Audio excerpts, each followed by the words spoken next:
All right, I think I'm live. I know I'm alive, but I'm thinking that I'm live. And so we're going to get started here in just a second, ladies and gentlemen. Dr. Steve Mason, he's an expert when it comes to historian stuff, but technical stuff like technology, that might be a different question. Oh, hold on. I think you're doing something. Okay, so hold on. I don't know which one you are. Guys, we got some technical stuff going on, but let's get us started with a 30-second countdown. And then I'm going to fight Leviathan. I enjoy kicking Leviathan's ass. So, ladies and gentlemen, here we go.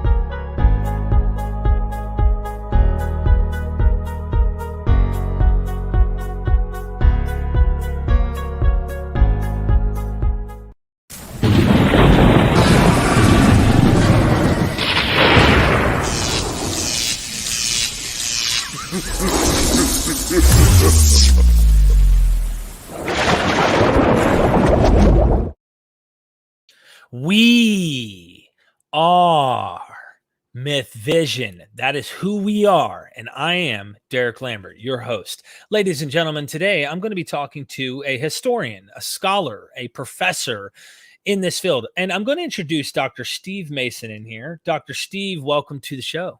Hi, nice to see you. So thanks for having me, Derek. Yep. Oh yeah. I'm glad you came in, and we're going to be able to teach people kind of a little bit of the workshop behind how historians do things. I have no clue.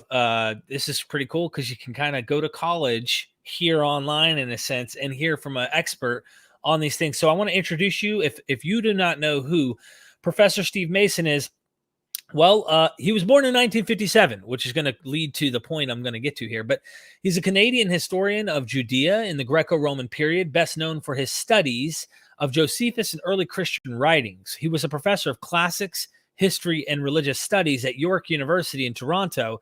He has been Kirby Laing Chair of New Testament Exegesis at Aberdeen University. Yep, that's right. From 2011 to 2015, I believe. Yep. And worked, he just retired, at the University of Groningen? That's right. Holland.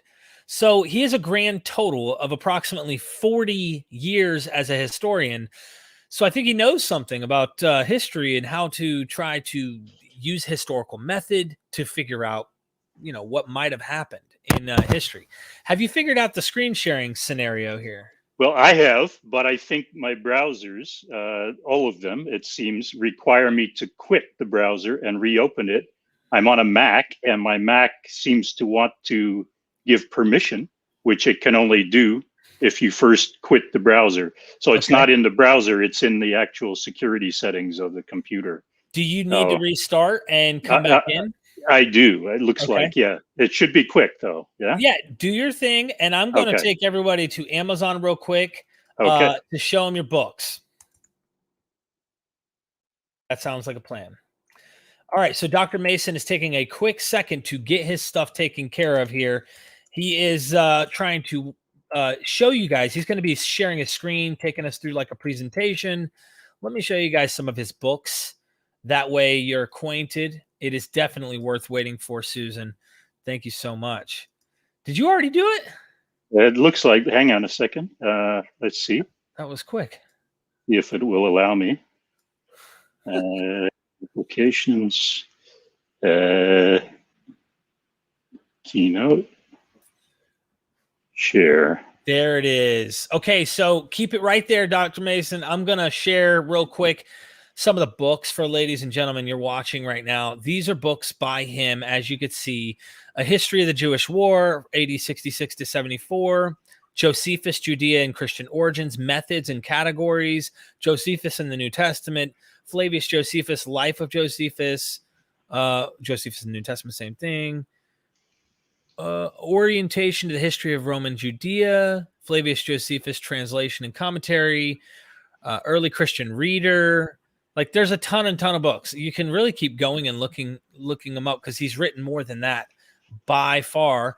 And I just want you guys to know, go down in the description. You can check out the books. They're in my recommended book list there on MythVision's recommended books. And now we're sharing the screen. Okay, let me expand it if I can. Yeah. Okay. Yep. So how does that look?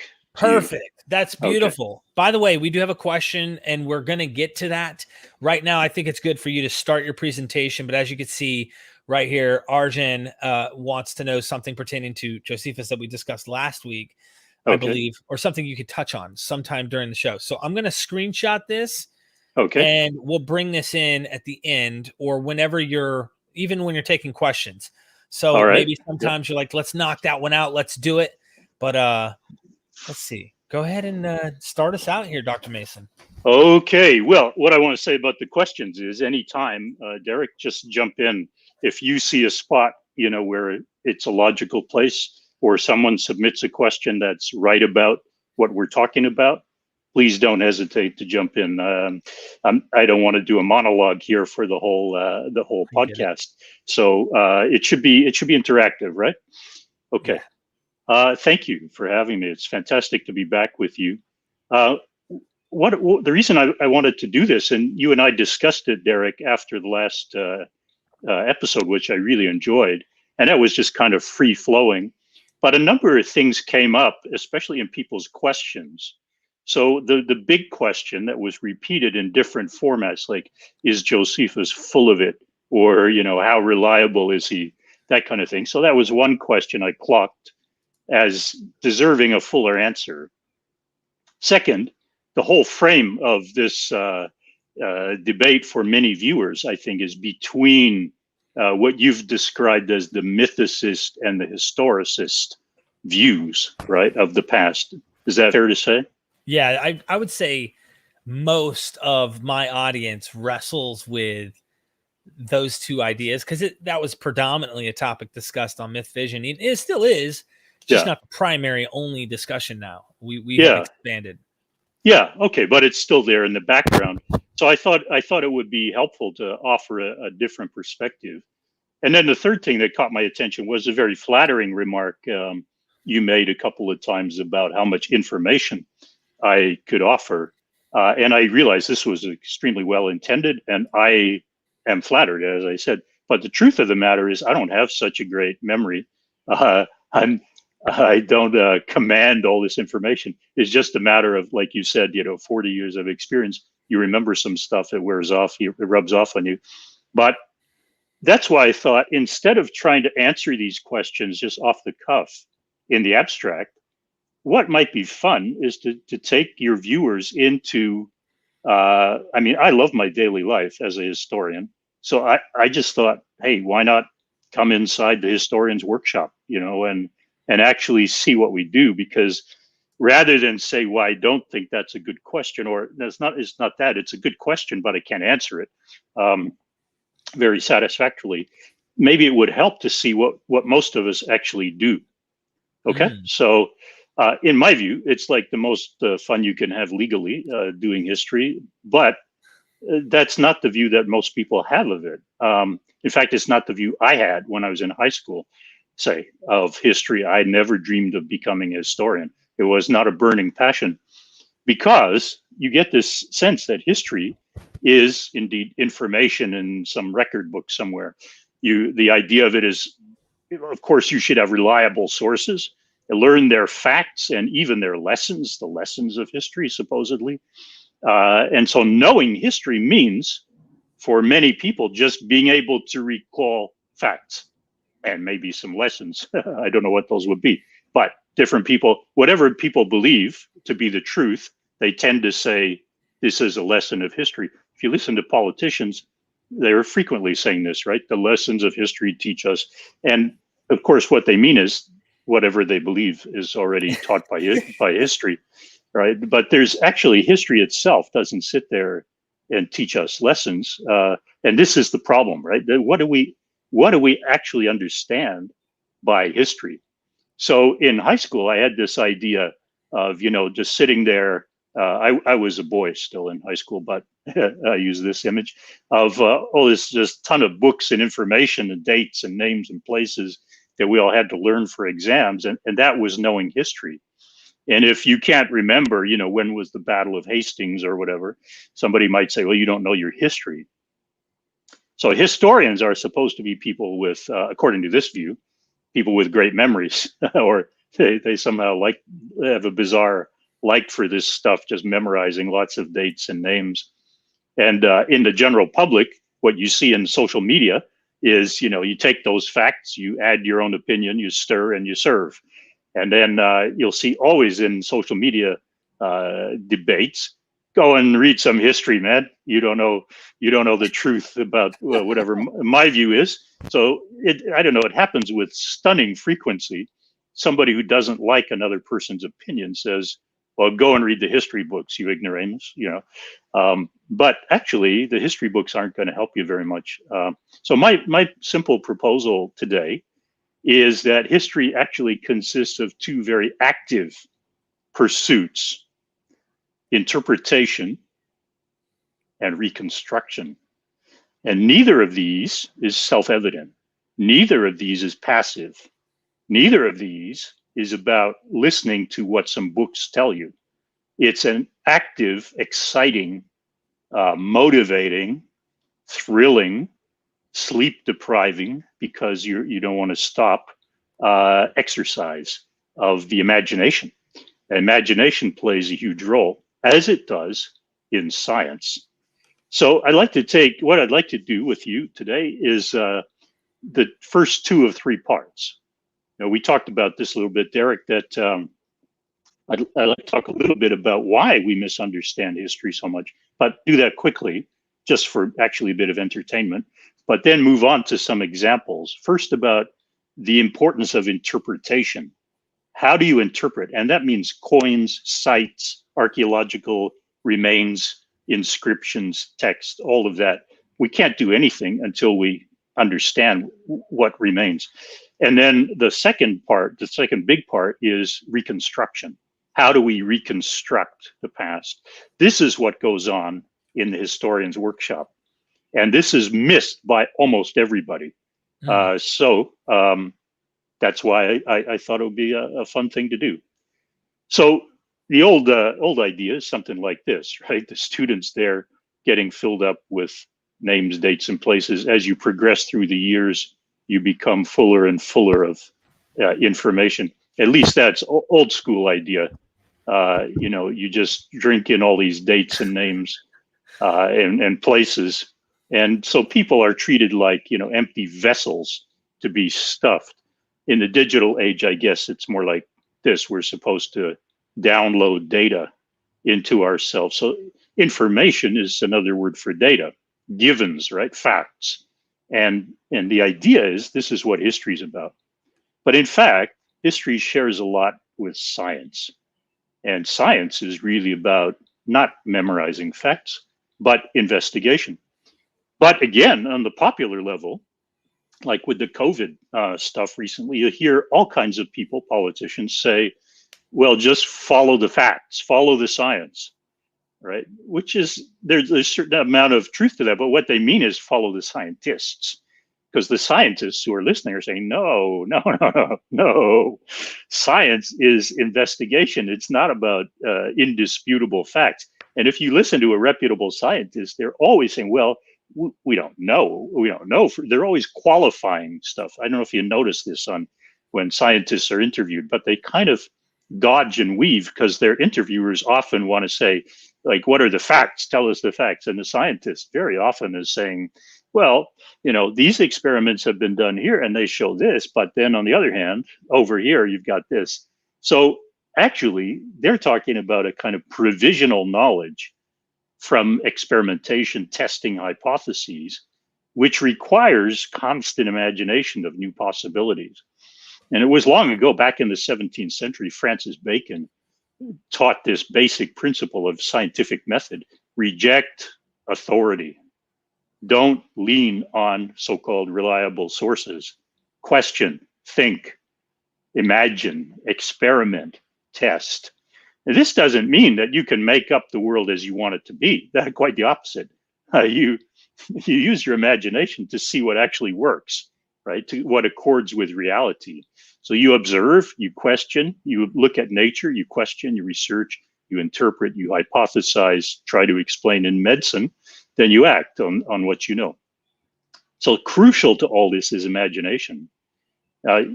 People might not easily believe this. They think science is just about facts that speak for themselves.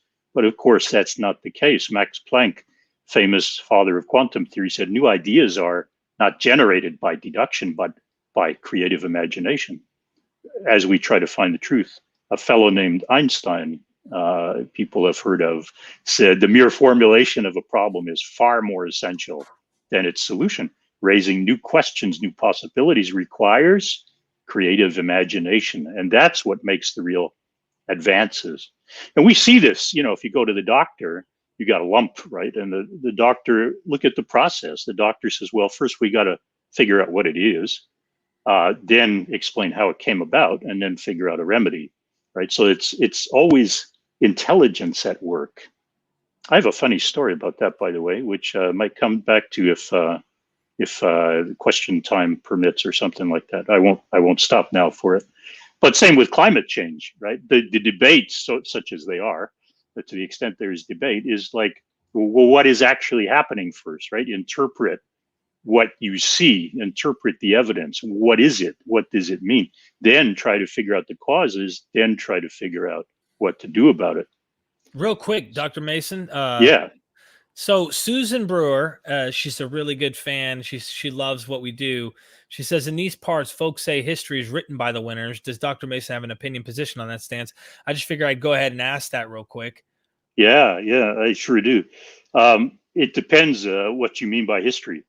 So what I'm going to try to suggest today is that the essence of history, what is indispensable in history, is investigation. So it's not about writing at all. The work of history is investigation. So that can be done by anybody, the winners, the losers, everybody. But who writes up the accounts? So that's history in a secondary sense, right? Who writes up the story, the narrative? Yeah, of course. Susan's exactly right. That goes. It goes with the territory, but not in academic history. So that is to say, here, if we can push that question a little bit, I'm going to show a slide. I'm going to show a slide where I think it gets exactly at what I want to say. Okay. About that. Okay. Yes, sir. So I think from a scientist's point of view, I like this slide very much. This is like the cosmos is just chaos, right? Until and it's unknown, it's infinite. We can't grasp infinity. We don't know all the complexity of what's going on, even in what causes disease, aging, all these things. We're just beginning to understand. We only know what science provides for us are little slivers of provisional order amidst the chaos, right? Because you ask a question about a specific thing, you investigate it, and then you have provisional results from that, which are subject to modification. And you'll always hear scientists say, well, that's what we think till now, but it's still more work needs to be done, that kind of thing. What I want to get at is history is the same frame of thinking, but it's a little bit different, of course, for obvious reasons. So it's the same basic thinking. That is to say, we observe whatever we can observe, then we question, we interpret whatever we have, and then try to explain and reconstruct causes. The big differences between science and history are, first of all, two of them, I would say, the really big ones. There are lots of little ones, but really big ones are, first, history deals with human beings, not with, there's no history of rocks or planets. Sometimes people speak that way, but there's no real history of flowers or giraffes or whatever. Not that there's anything wrong with giraffes or flowers, but some people might say flowers are people too. I don't know. I've actually heard that in academic circles, something like that. The personality of flowers. But anyway, whether that's true or not, it's above my pay grade to say that. But what's clear is that history is not about that. When we talk about history, we're talking about human actions, right? In the past, we're getting to know human beings. The second big, so that's different from science, because science is about everything, right? The planets, flowers, rocks, everything. Second, the human past is not able to be observed. So whereas the scientist can go and study an apple tree that will still be there tomorrow and do tests on that apple tree, of course, the thing that we're studying in history, the human past, actually can't be studied in the sense of being observed. We can't go and test it. We can't test it, right? Because it doesn't exist anymore in the present. So since it doesn't exist, what can we observe and interpret? Well, obviously, your viewers will already have answered the question. The past has left relatively few, given everything that once existed. A very few remains. And these, for ancient history, these would be, or the ancient past, pardon me, these would be coins, inscriptions, some building remains, small finds within the buildings, artifacts, and some texts, usually incomplete, hardly ever complete, usually incomplete texts, whether those were found in a desert somewhere, or they've been transmitted and recopied.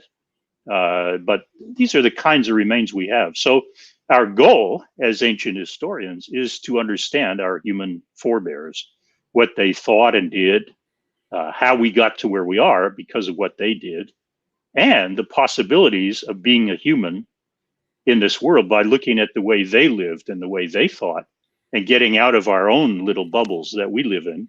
We can expand our minds. That's the idea of history, in my view. So the human past is just like the present, which is completely chaotic, right? I mean, if you watch the news, we don't know what's going on. None of us knows what's going on in the world. We don't know what our neighbors are doing right next door. We might hear a loud party or something once in a while, but we have no idea what their lives are like, what they're thinking, even if we're friends with them. We just don't know. That's our next door neighbor. I mean, down the road and around the corner, we have absolutely no idea. We have no idea what our politicians are up to, in spite of what they say in press conferences, or even more because of that. We really have no clue. So, however, bits and pieces survive from all this chaos from the past. A coin here or there, some building remains, some tables and chairs and vases, some texts. Again, texts that have been found someplace in a dry desert and they've survived, or more often, texts that have been copied or partially copied. So we, this man and woman on the right, can look back and see these things, except that all the chaos is gone now that created all the linkages, all the real life that brought these things into being has disappeared, right? So we're just looking at this thing now. So that's why I put such great emphasis on interpretation. Our first big question is, what the heck is this thing? So our default position is we don't know what happened to produce these things. That's the default, right? So this is a completely different idea from high school history, which gives you the impression that everything's written down somewhere. All you have to do is learn it, right? But as you advance in history, you realize actually we don't have any clue until we first interpret and then reconstruct. So with interpretation, what does that mean? Well, first of all, obviously, you just see what you see, right? If it's a coin, you stare at it and you say, what do I see there? If it's an inscription, a site, an archaeological site, a jug, a manuscript, what is this thing?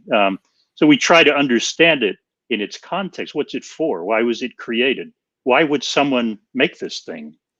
And then we propose and debate our interpretations. Well, I think it's for this. I think this is a ceremonial jug for, sacrifice. No, I think it's for when you have a shower, pour water, or when you're having dinner or something like that. And you publish our provisional interpretations, obviously backed up with whatever evidence we can find.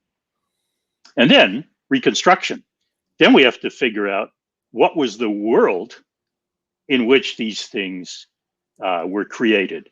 And here we imagine, this is where imagination really becomes crucial, because we don't have the past. So we need to think about all the possibilities, just like the scientist, right? Thinking of all the possibilities, don't exclude why, what gives these symptoms here. In the same way, a historian says, we have to imagine all the scenarios that might have created this thing and test them.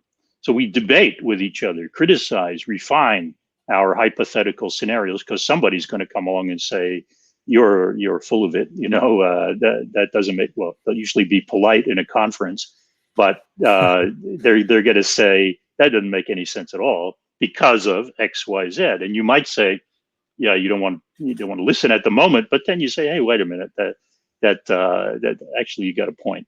So then we test to see how well our hypothesis, our scenario would explain what's there, the evidence, the survivals. And then this is what we publish. But these are not facts. These are our provisional, quote unquote, knowledge. It is knowledge, but it's not a certain knowledge. The next thing can I poke a couple things first? I want to say thanks to Gary Stone. Thank you for the super chat, my friend. 999 super stickler. Roger Wenzel, thank you for the 10. Keep up the good work. Thank you. Talking to you and me, Dr. Mason.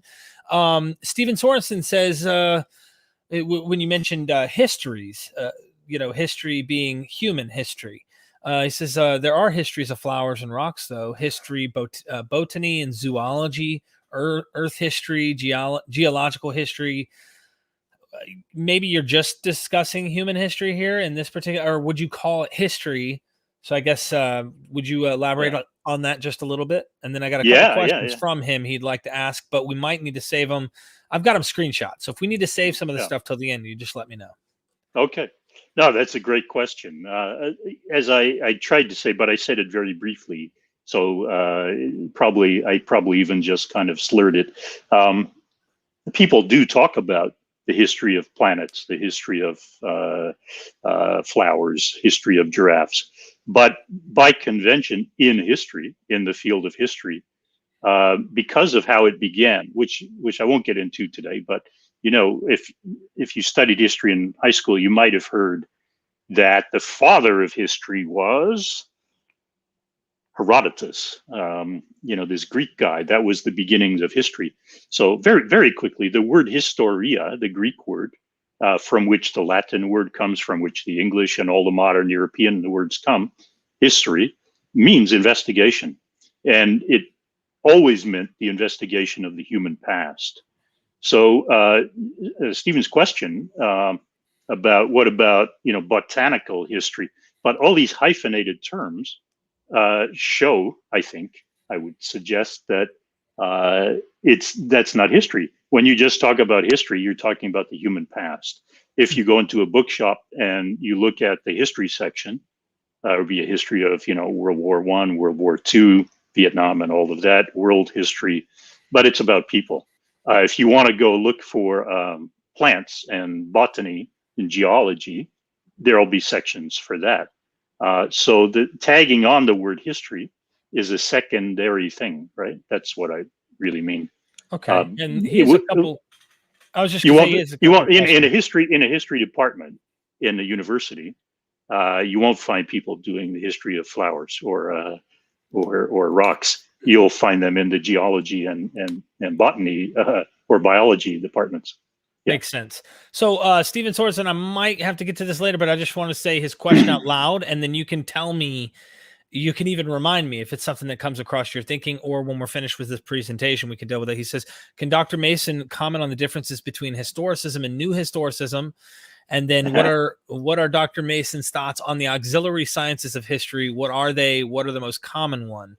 So, no, those are perfect. Those are perfect questions, because the auxiliary sciences, the Hilfswissenschaften in German, from which we get this term, the Germans kind of really went crazy with all this stuff in the 19th century. And much of our language is translated from German that we use now in English.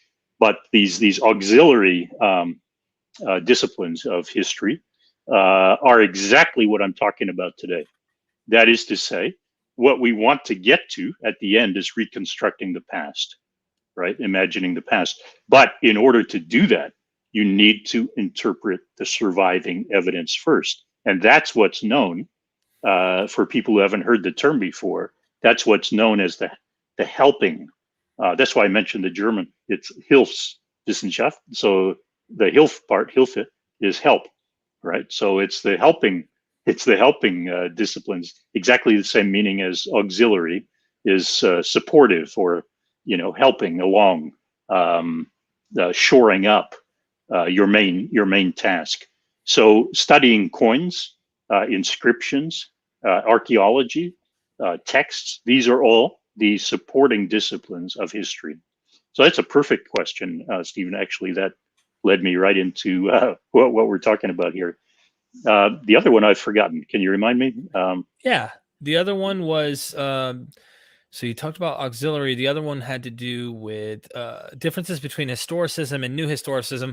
And I feel like poking this real quick before you answer that, because when you said the father of history, he also said Thucydides, Rank, Onofrio, Sima Quinn, Moses, etc., all have been called the father of history too. Thomas Buckle, I'm missing some. I found like 12 people, he said, that they claim are the father. Is there a reason specifically that?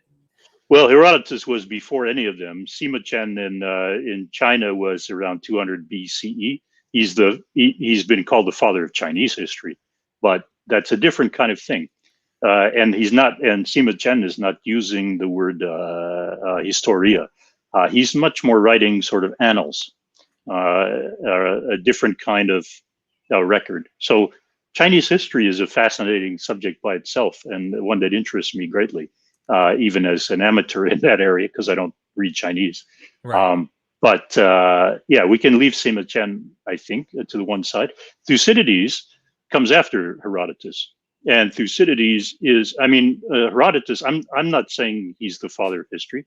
I'm saying he's always been called the father of history. So the ancients themselves already, Cicero, for example, calls Herodotus the father of history. So the Romans already called him the father of history. Thucydides was reacting against Herodotus. So I'll stay with my statement. I appreciate the challenge, but Herodotus is the guy who first took the word historia, which had been applied to science. So it was a term that people used to investigate nature, right? They called that historia because it means investigation in a disciplined way. And Herodotus was the first guy who took it and applied it to the past and said, people will have heard of Homer's great epics, the Iliad and Odyssey. They were, beautiful, powerful stories. But after the Greek-Persian Wars, Herodotus was the guy who said, look, I'm tired of all this Greek chauvinism, all this Greek, jingoism and celebration that we beat the Persians.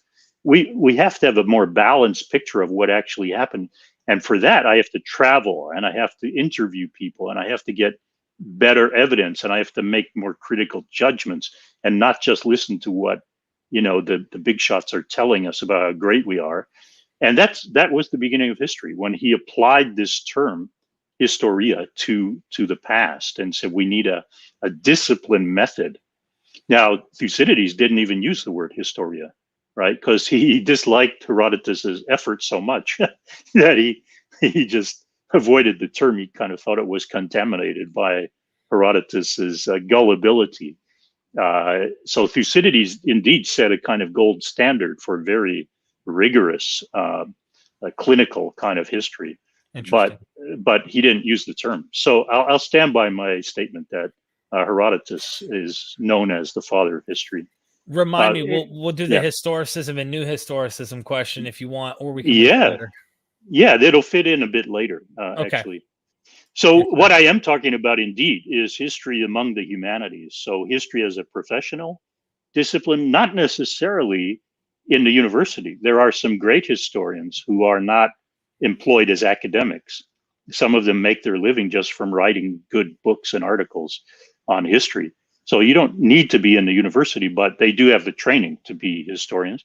But I'm talking about history among the humanities, where the goal is to understand another human being, other human beings, their thoughts, through what they left behind. Now, there are obviously three tenses, basically, in English. There are variations on each of them: the past, the present, the future. There's also like future perfect, past perfect, and all that. But basically, right, we always think there's what's to come, there's what's now, and there's what's behind us. Well, if we want to study humanity, we can't study the future, right? It hasn't happened yet. And the present is tricky because as soon as you say present, it's already past. All right. So it's actually, from philosopher friends I gather, it's quite a tricky thing to even talk about the present, because it's like defining a point, right? It's very difficult in geometry. So there's really when we talk about studying humans, we're basically talking about the past, because we don't know yet what's going to happen, and what's now is already past in a sense. So this is the exciting thing for me in history, that it requires imagination. It's not about passively learning a bunch of facts, which probably aren't facts anyway. It's about engaging other human beings, person to person, thinking their thoughts, reliving their experiences, feeling their pain, facing the hard choices, understanding the really difficult decisions they had to make about, the complex decisions about going to war, for example, or alliances, or policies, or even, construction projects, all kinds of stuff. This is different from, and I have to say this, there is also, history can be done as a social science. I just simply don't do that. I do benefit from the work of social scientists. And what I mean by that is, sometimes you'll see books like The Social and Economic History of the Roman Empire. But what the social scientists do is they're not really working with individuals. They're working with aggregate data, right? So they try to look for evidence here, there, and everywhere about food production, about wages, about, inflation, about, diets, demography, mortality rates, how long did people live? So it's not really personal. It's not about ideas, thoughts, or why people did stuff. It's more at the level of models. They work with models a lot, and one reason it doesn't appeal to me so much, partly is it's not my training, but also I think often when I read some of that work, some of it's brilliant, and all of it's worth reading, but some of it makes me a bit queasy, because the question is, first, where do they get their data from? Because we don't have any data as such. So where do you get it from? Well, what they sometimes do is raid texts, but I think sometimes they haven't understood the text, so they haven't bothered with interpretation. They just grab some apparent data from the text. Second, they use models sometimes that sort of grate on me. They don't seem to fit, because they're using models that are not from any given time or place, but from all times. So, for example, the agrarian society, had worked like this, and then they fit different groups into different strata in the agrarian society, rather than simply asking what these people thought. And then finally, the other problem I sometimes have with it, like Buckle, I think Henry T. Buckle was mentioned. Buckle was very much in this mode, and he was a determinist. So he did not believe in human free will, because he so much thought that socioeconomic factors, and you see this with some Marxist history as well, which can be brilliant and very productive for opening up questions. But it can also, and frequently does, say that, people don't have free choice. It's about their socioeconomic condition that drives them to certain things. So therefore, individuals are not interesting in those kinds of history. They're aberrations from the norm. So I have to say this. I'm talking about humanistic history, the kind of history that we do in the humanities. The question of determinism, I also need to clarify. I'm not saying that people actually do have free will. Whether they do or not, I have no idea. Whether we do or not, ultimately, as a philosophical question, I don't know. But people behave as if they have free will. That's the interesting thing. So they do make difficult decisions, like sometimes really terribly hard decisions. And if we want to understand them, I think we can't just say, well, they had to do that because of their economic situation, or it was determined somehow that they were going to do that. Okay, it may be that, you know, in some heavenly realms or very earthy realms, the decision was made for them, but they didn't know that at the time, and they sweated through that decision. So this is what I really want to get at. The school of history, sorry, it looks much more like this. This is a famous painting of the School of Athens, and it was in Athens where, well, it was in Greece, pardon me, Halicarnassus, where history really began. And that's what it is, a debating discussion. You know, it's a very human project. That doesn't sit very well with the idea of just filling your head with data, you know, absorbing data. So that's basically what I want to say about that first issue, misunderstanding history. The biggest problems, I think, that give rise to this is we're conditioned to trust authority, which in the case of history is tradition, what comes down to us, so-called facts that have been, that authorities have written up. So we find a reliable text and lean on it and then we can take a passive attitude. Often we are impatient with interpretation. It's sort of like, yeah, whatever. But just tell me what it says. Like, what are the facts? But actually, inside the historian's workshop, I'd say in my days, it's hard to measure. It's impossible to measure, but a good half, and often almost all of what I do is trying to understand, interpret the ancient remains. There's this common idea that the evidence speaks for itself, right? You hear people say that all the time. Hey, just let the facts speak for themselves. Well, it doesn't.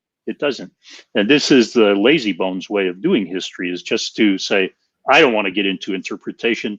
Just tell me what it says. I'll cut and paste it all together. So what we want to do is we want to kind of parachute in at the end and skip all the hard part, the interpretation. And, for example, just declare ourselves as mythicists or historicists. But that's about beliefs. That's like a religious issue. Like, what do you believe, right? It's about the outcome. It's not about how you got there. Dr. Mason, this is why I really appreciate interviewing Dr. Robert McNair Price. I get a lot of people who write me, and he'll do a 15-minute video with me on a question I ask from an audience, which isn't from me, it's from them. I love doing that, like asking the audience questions, because they're always clever and their imaginations are brilliant, really. And then at the end of the 15-minute video, they comment, he still didn't answer my question. And they don't understand, this is what I've learned from him, is that he like will take you on this journey, like hop in the car, let me take you for a ride around the block, let me show you the neighborhood. All right, that house right there potentially has a serial killer. All right, that guy right there, he's a little weird. I wonder if he likes kids. You never know. It's a little strange when kids walk by, he's peeking out his window. Like, you never know. And like, he takes you through all these things, then he takes you back into the driveway and parks. And you're looking at him going, so like, what's the deal then? And you're like, well, I don't really know. I think it could be this, but I'm not so sure. And they're like, I want someone to tell me the answer. I need you to tell me what it is. And it's like, can you do some thinking on your own? And that's why I love him. He's got my wheels turning as you are right now. So thank you so much for that. Oh, that's great. I've not met Dr. Price, and I've heard very much about him. I'd like to meet him sometime. But that's what you report is dead on. That's fantastic. Another way to say it is, as in science, you know, the journey, what you just described, going around the block in the car, is the destination, right? That's what it is. That's what history is. It's a method. And like science, science is a method. it's not a set of conclusions. It's not a belief system, right? It's not something we identify ourselves with. Another way to look at this, here's a different kind of graphic. Maybe it will help. I don't know. These probably cheesy looking to most people. Definitely not professional, but I just like to play with this stuff. So I tend to think visually, and maybe this will help some viewers. Others may think, get off your Macintosh and buy a real computer and stop messing around with these goofy pictures. But anyhow, this is what I think, that what most of us are dealing with is what's been handed on to us, and that's also what's taught in school, right? What's taught in school as history is in fact what the elders want the young to know. So school boards, you get these famous battles over whose history should be taught. But what they mean, and this comes back to the earlier question from Susan about the winners writing history. Right. That's tradition. What the winners write is tradition. They get to shape what gets handed on as authoritative narrative, right? The authoritative story. And so, for example, I remember the Texas School Board, had these raging debates, both in science, like should evolution be taught, and in history. So, for example, do you teach all the good bits, all the rah-rah bits that we won, or do you also teach all the bad stuff that we screwed up and we injured people's human rights and things like that? So the stories, the narratives that get taught are actually tradition, but they're called history because there's stuff you have to learn, right? That's tradition. And the tradition goes with every group you join. If you join a church, if you join a military unit, if you join a big company, one of the famous ones nowadays, they all have their traditions.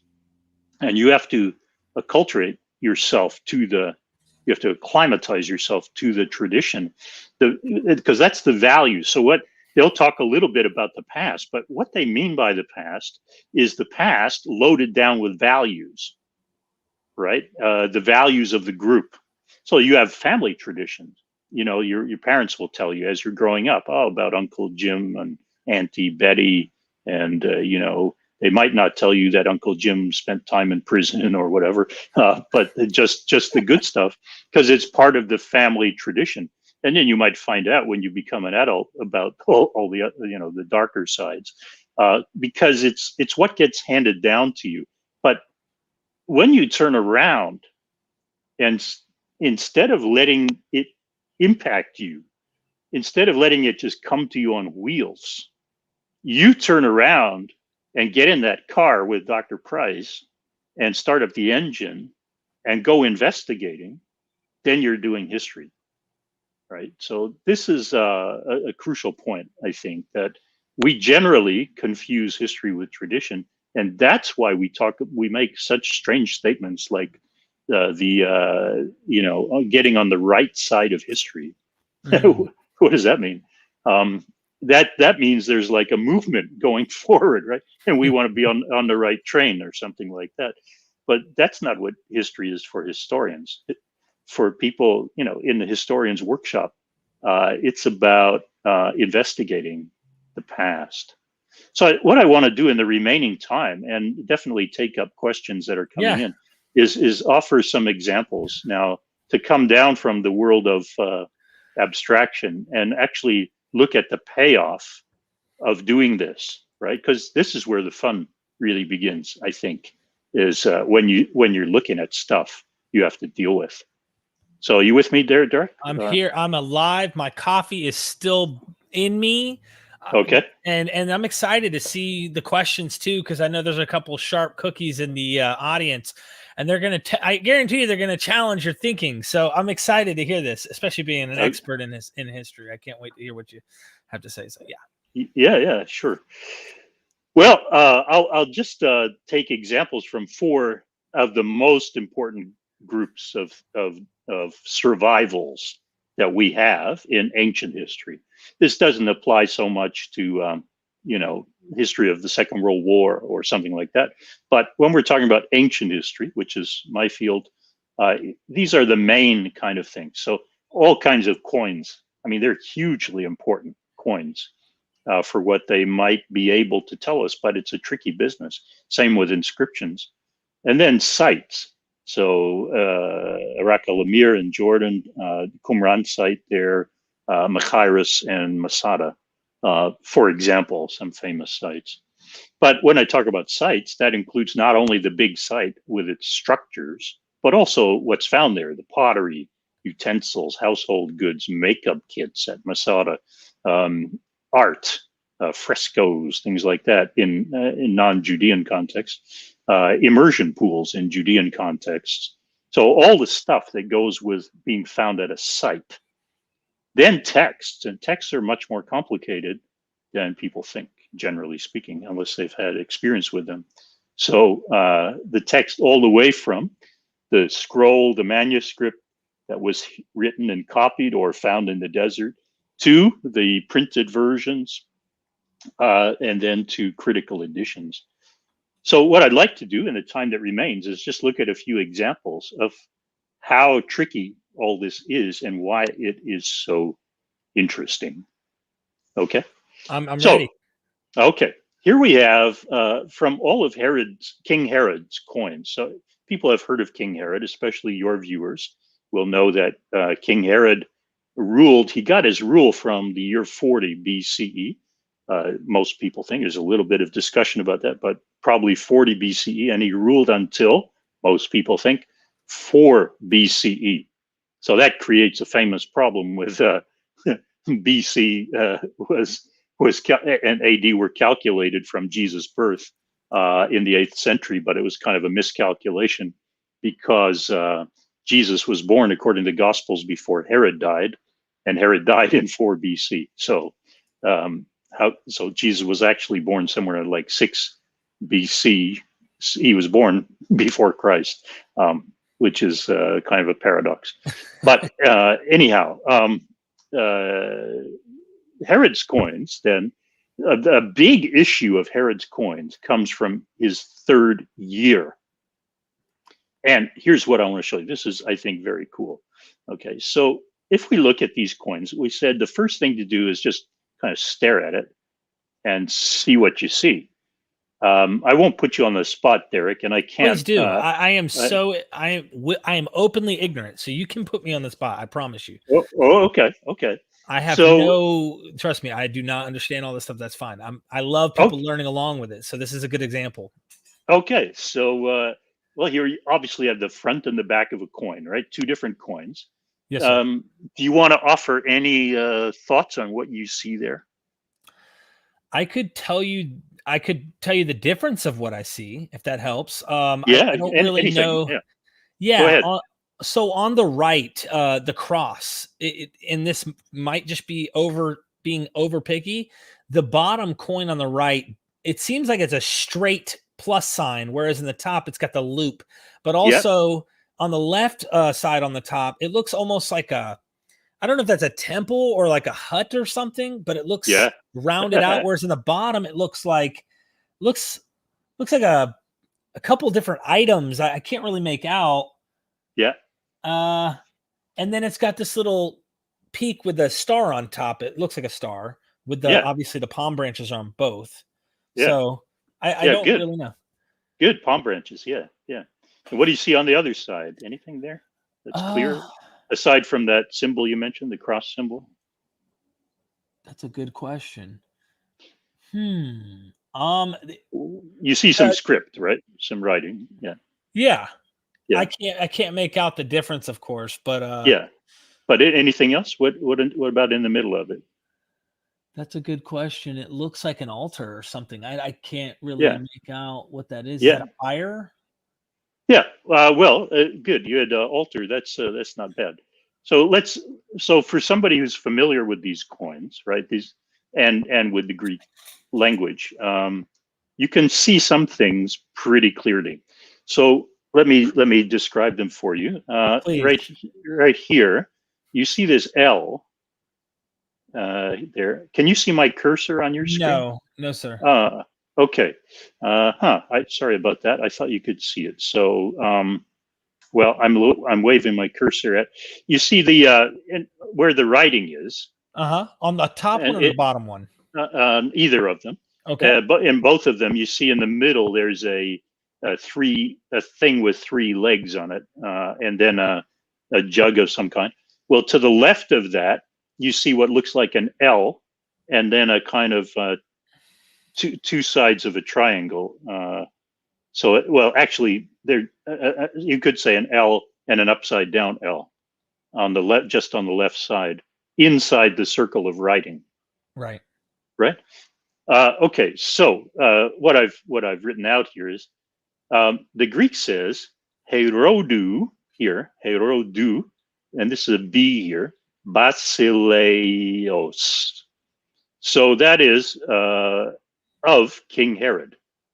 So what I'm trying to say is we can read that. If you can read Greek, you can read it. It's a little bit clearer here on the bottom one, basileos, and then the H-looking thing is actually Greek eta, herodu, right? So you can read, actually, it's quite clear in the bottom one, right, of King Herod, right? So that's very nice. Then you've got this symbol in the middle, some kind of a tripod, right, with what most people think who know ancient jugs, different shapes and kinds. There's a particular shape that is used in sacrifices, and that looks like that's what it is. Not absolutely sure, but something like that. Now those 2 L's, the L and the upside down L, that's actually the bottom big L is not an L. Greek doesn't have an L like that. The lambda is a different shape, but that's a sign for the year. That's a Greek symbol meaning the year on coins. And the other one, the upside down L, that's actually a gamma. So as I say in the top line there, it's year 3 because the Greeks used their letters to count. So they didn't have numbers, which we got later from the Hindu Arabic number system. So the Greeks and the Romans just used their letters, and as also in Hebrew, used letters to count. So this is actually quite clear what it says. You can just observe. It says of King Herod, year 3, some sort of a tripod with probably a sacrificial bowl, and that funny symbol that you mentioned, which is a tau rho fused together. That is a T with an R, a Greek R. That's on the one side. On the other side, you correctly identified, which was quite impressive, palm fronds. And you also rightly said that blob on top of it, we actually don't know what it is, but it does have a star of some sort above it, especially clear on the bottom example. Right. In the middle is some kind of a table or something like that. And then below the table, you see these funny looking blobs that have been variously identified. So what I want to say is there's so much you can do just by staring at it. If you know the field, you say, okay, I see these things, and they are there, right? But when you get to the meaning, then you have to interpret it, right? It takes imagination. It takes thought. It takes, thinking up scenarios that will explain it. So for example, to begin with, year 3, counting from when, right? Obviously. So it doesn't help to say year 3 if you don't know when the starting point is. So here's a bunch of scholarly views. Well, some people say, obviously, from the year he was appointed by the Romans in 40 BC, and 37, year 3 would be an interesting year if it's 37 and not 38, because the ancients tended to count inclusively, right? Not from 40 to 37, but 40 is year 1, 39 is year 2, 38 would be year 3. But anyway, scholars say in 37, that's when he took control of Jerusalem, because he was made king, but Herod had to actually go and besiege his own capital in order to take control of it, because he had a lot of enemies there supported by the Parthians. So he only got control of the city. So they say, all right, that's the traditional view of this coin. It would make sense as a coin of year 37, so many of them, because it celebrates his capture of Jerusalem. But then other scholars say, well, it doesn't really work for a number of reasons. So they suggest, wait a minute, in the year 30 is the really important year, because that's when the new emperor, Octavian, after he defeated Antony and Cleopatra in 31, and then they died in 30, and he took control of Egypt. That's when he really solidified his, the guy who would become the Emperor Augustus, that's when he solidified his rule. And that's when he confirmed Herod as king, because Herod had actually been appointed by Antony and Octavian. And now Octavian as emperor confirmed his rule in 30. So then these scholars say, no, it's actually 3 years from then. So it's like 27. And that's a big year, because that's when Octavian became Augustus. And when King Herod built the city of Sebaste in honor of him, so that's a big year for him. So they say, no, it dates to 27. Other scholars say, no, that doesn't really work for a number of reasons. So they propose that either 23 or 18 is the starting year, because they interpret that little sign, the T rho, as possibly when he got his tribunician power. This is when Augustus stopped accepting the role of consul of Rome, consul being like the top position before the emperors came along. When he stopped being consul, and he was given this extraordinary power called the tribunician power, that was in 23. Well, then Marcus Agrippa, his close friend and son-in-law, was given that power in 18. So then scholars say, well, that gives us the years 20 and 15. Either of those might work, because those were the years when Augustus visited Herod's kingdom, or when Agrippa visited. And so that would be the year to celebrate with big coins. Then others say, no, wait a minute, actually the TR thing is for Trachonitis, which was a big addition to Herod's territory. And that's 3 years on is when Augustus visited. And still another scholar, very minority opinion, has said, actually, that's a symbol that represents when Augustus was made father of the country, given this new Latin title, Pater Patriae. And 1 year after that, sorry, 3 years after that would be 1 CE. And according to this scholar, who has a very minority opinion, that's when Herod was already dead. So these coins were of Herod, King Herod, but not by him. They were celebrating after his death. The legate called Darius was consolidating his power. So what I'm trying to say to you simply is the coins do not speak for themselves. Yes, there's a lot we can tell from them, but a lot we cannot tell. And what about that thing on top of the table that you were wondering about, the rounded cover, or, well, some people say it's just like a lid on the table, right?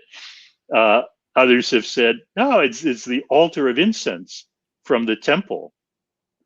Others say, no, it's the hat that the Roman priestly officials wore when they went about their duties. Others say, no, it's a military helmet, obviously, because of those dangling things below. Those are the cheek pieces that go on a Roman military helmet. And the real kicker is here, we actually have a coin of Herod from year 3 with a military helmet on it, with the cheek pieces down there in the bottom left corner. And you can tell there's no star above that. There's a crest above it, which is like a military helmet, right? But then others say, well, no, that doesn't work here because of the star above it. And we actually have helmets with stars on the top of them they belonged to these two gods called Castor and Pollux, who were always a pair, the Gemini, the paired gods. And they always had a star. And if you look at that star, gosh, it looks very much like that. So you have some scholars saying it's definitely a Dioscuri hat. The real problem there is there's just one of them. And usually the Dioscuri are always a pair. So why would you have just one? And then that symbol. Now this is really funny because that Tau Rho symbol would become later a Christian symbol, but much later, much later, a symbol of the cross, right? So this is really interesting. And this is a warning against all efforts to see parallels and say they must be the same, right? The two things that look the same must be the same, because Herod lived long before Christianity got going, right? So there's no chance that this is a Christian symbol, but it happens to be very similar to the Christian symbol. So some people say, well, this is only the coin maker's initials. It's his monogram, right? And that happened actually. Some coins have monograms on them from the coin issuer. So some people say that's what it is. Others say, no. It's a T and an R. That's from Trias, 3. It's year 3, right? So others say, no, it's from Tetrarch. So that's when he was made Tetrarch of Trachonitis.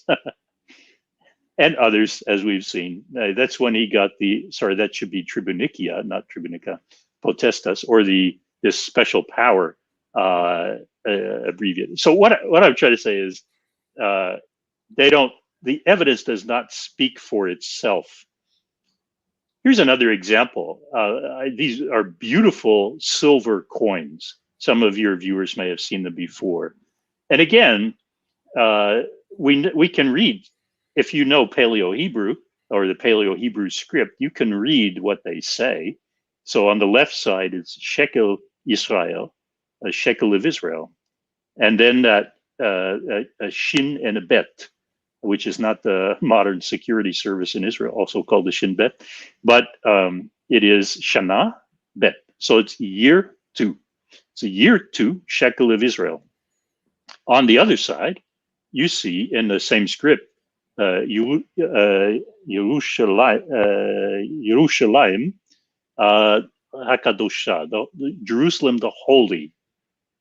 So you've got a beautifully executed coins, right? Really nicely done, that say year 2 shekel of Israel, Jerusalem the Holy. What do they mean? When are they from? They were originally dated by very eminent scholars, a whole bunch of scholars dated them to 138 BCE, because that was the time way back in the Hasmonean period when the Hasmoneans were allowed to mint their own coins. And so these were thought to be, for a very long time, coins from that period. Now, however, scholars found a bunch of, not a bunch, but a couple of hoards of these coins mixed in with other coins and other evidence of the revolt against Rome in 66 to 70. So they had to change their opinion and say, wow, actually push it 200 years later. These are coins from the time of the war. And then once you make that assessment, then you begin to say, okay, who minted these coins? Right. What are they for? Yeah.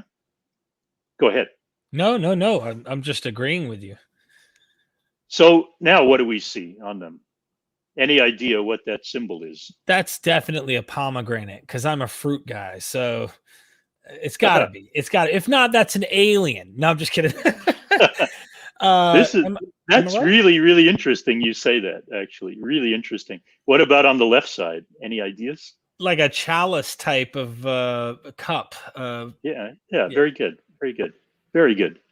Okay. Well, the first kind of guess was this is the high priest's staff. So in the Bible, there's a story about Aaron, the first high priest, and his staff buds, right? It comes alive with buds. So that was the first guess. Then a scholar came along and said, no, look, if you've lived in Israel, you know for sure this is a lily branch with 3 flowers. But somebody thinking exactly like you, Derek, said, no, come on. These have to be pomegranates. But they're not fully developed, right? So they're 3 young pomegranates, right? Then somebody said, well, maybe it could be the high priest's staff with pomegranates on it, because the pomegranates were actually a symbol of the high priest around his outfit. Around the bottom there were pomegranate decorations.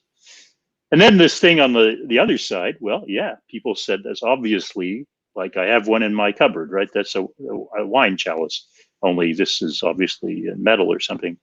Others said, well, wait a minute, you tried drinking out of that. What are those great big beads all? You can't drink out of that thing, right? Obviously not. It's not made for drinking. You don't put these big beads around. You're going to spill it all over yourself. So they said, no. In the temple, there was this gigantic bowl for purification, right? Outside before you sacrifice, that the laver, the washing. Other people said, no, come on. That's got to be for big measuring the tithe, the omer. Or is it, and is that thing actually a rim, or is it a lid that's closing down on top? Right. So again, nobody actually knows. Is it possible that, and I'm just looking at comments, this is interesting because I was definitely interested back in the day. I was addicted to opium, poppy, if you will. Could those be opium on the right? Yeah, they could be. As far as I'm concerned, they could be just about anything. But what you're suggesting now raises the question, amidst all the other possibilities, what do the coins mean? Right. And that's of course the ultimate question, right? So then we need to imagine scenarios. So what they're usually called is revolt coins. Now we have to remember that there's nothing about them that identifies them as revolt coins. Like there's no weapons shown here, or no like death to Rome, or anti-imperial nothing like that. Quite the opposite. And you have to remember that for a long time they were thought to be happy coins produced during the time when the Hasmoneans were allowed to, mint their own coins. So they were just kind of happy symbols of, something nice about the temple, or, anyway, Jerusalem, the holy shekel of Israel. They're very proud coins. So there's nothing warlike about them, but because of the redating, scholars have now come up with all these ideas about they must be revolt coins. So there must be hidden meanings in the messages of these symbols. They must be symbols laden with power and potency for those who understand them. So yes, we're like, the high priest is recovering his status as leader of Israel, something like that. But of course, my point is nothing in the symbols themselves declares that to be the case, right? And in fact, quite the opposite. If you viewed these as wartime production, you might see them. And I have to admit here, I'm telling you what I suggested in the book, that these are quite the opposite. They are signs of stability in the midst of war. So that is the governing group who control the mint are trying to say, hey, everybody, it's all right. Stay cool, stay calm. Yes, we've got some terrible stuff going on right now. And the reason I say that in part is there's a series, this is year 2 right here, but you have them from year 1, year 2, year 3, year 4, and a few of them from year 5. So they began in 66 and went through to 70 during the siege of Jerusalem. But they're incredibly consistent. The design, it improves a bit. I mean, it becomes more precise in the later years, but it's very well done. And these coins are like 98% purity, silver purity. So then you get all the discussions about, why did they need 98%? That's way purer than most Roman coins. Nero had debased the coinage because, of course, ancient coins are tradable on their actual worth, right? The worth of the metal. So if you can deceive people into thinking that this is a silver coin when it's actually only 66% silver, then you can save a whole pile of money, right? That way, because people will trade them. There's some is it Gresham's law? These laws of numismatics that the weaker coins will always push out the more valuable ones, right? Because people will hoard the more valuable ones. So anyway, so then all these debates you'll find in the scholarly literature about, who did this. But the striking point to me is that the consistency through those 5 years is astonishing, because the people who were in power in 66 were killed in the winter of 67, 68. The chief priests and their circle, they were all executed by the next group of people, John of Giscala and the Idumeans, who all came into Jerusalem, and they killed these guys. And then they took over, and then Simon Bar Giora entered in 69. So there's a constant change of who's in charge of the mints, and yet the coins look very similar, and they are not wartime. They're not warlike. They're not belligerent or bellicose coins. So I would suggest that whoever minted them is actually trying to calm everybody down and say it's going to be okay. But that's. Do you see my point here, Derek? That that the evidence doesn't speak for itself by any means. There are things we can see in it, but then we have to imagine, and we can only imagine, right? We have to use our brains to imagine the scenarios that gave rise to these remains. So another big thing is, this is I think super cool, these inscriptions. So we look to inscriptions. They're one of the things that, especially not so much in Judea, although there are lots of inscriptions there, but throughout the Greco-Roman world, they had what's called the epigraphic habit. They like to make inscriptions all over the place. So here's one that's extremely interesting in its potential meaning, but it's a perfect example of how it all depends on our brain power. It doesn't depend on what we can see. So what do you see when you look at this thing I'm showing on the right here? It looks like somewhat of a wall. Like it looked kind of like a wall, maybe. I don't know. Yeah. You're exactly right. It's so you can see the framing, the margins in the bottom and top, right? So it's a lintel, a shaped piece of stone that used to sit above one of the entrances inside. Do you know what the thing is on the left here? That's the Colosseum, right? Yeah, it's the Roman Colosseum, which got the name Colosseum later because of the Colossus outside it, the colossal statue. But actually, its proper name is the Flavian Amphitheater. So it's built by the Flavians, that is Vespasian, Titus, and Domitian, after the war in Judea, after the fall of Jerusalem. Now, this stone lintel had been around for a long time until a scholar named Geza al-Fuldi said, wait a minute, why don't we think about this for a minute? Look at those holes. They look like, see, they're not just random holes. They are in rows, right? Mm-hmm. And they look like, they presumably are, the peg holes that were used to anchor letters, writing. Now, you might be able to, like on the top row in the middle, you see 3 in a row on an angle, right? On an oblique angle going up in the middle of the top row. Right. So if you just use our brains a bit, if we concentrate and think about this and experiment, maybe we can figure out what the letters were. So he did. Now, of course, he is also a brilliant ancient historian. He knows what he's an epigrapher. That is, he knows what is commonly in Roman inscriptions. So he not only gave his guess about what the holes bore as letters, but also filled out the rest of the inscription, because inscriptions have patterns and formulas about what you normally say. So, for example, in the top row, he said, "Okay, that looks like." You see that the thing we noted before, that the three dots in a row, the 3 holes, that looks like the right side of a V, because there's one at the same angle going off on the left, right? So that looks like a V.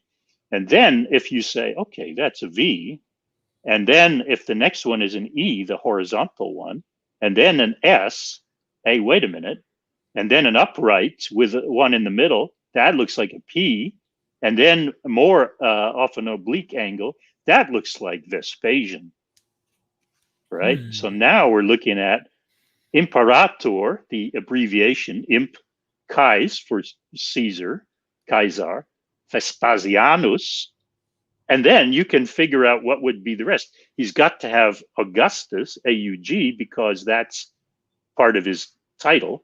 And then the second row, Amphitheatrum.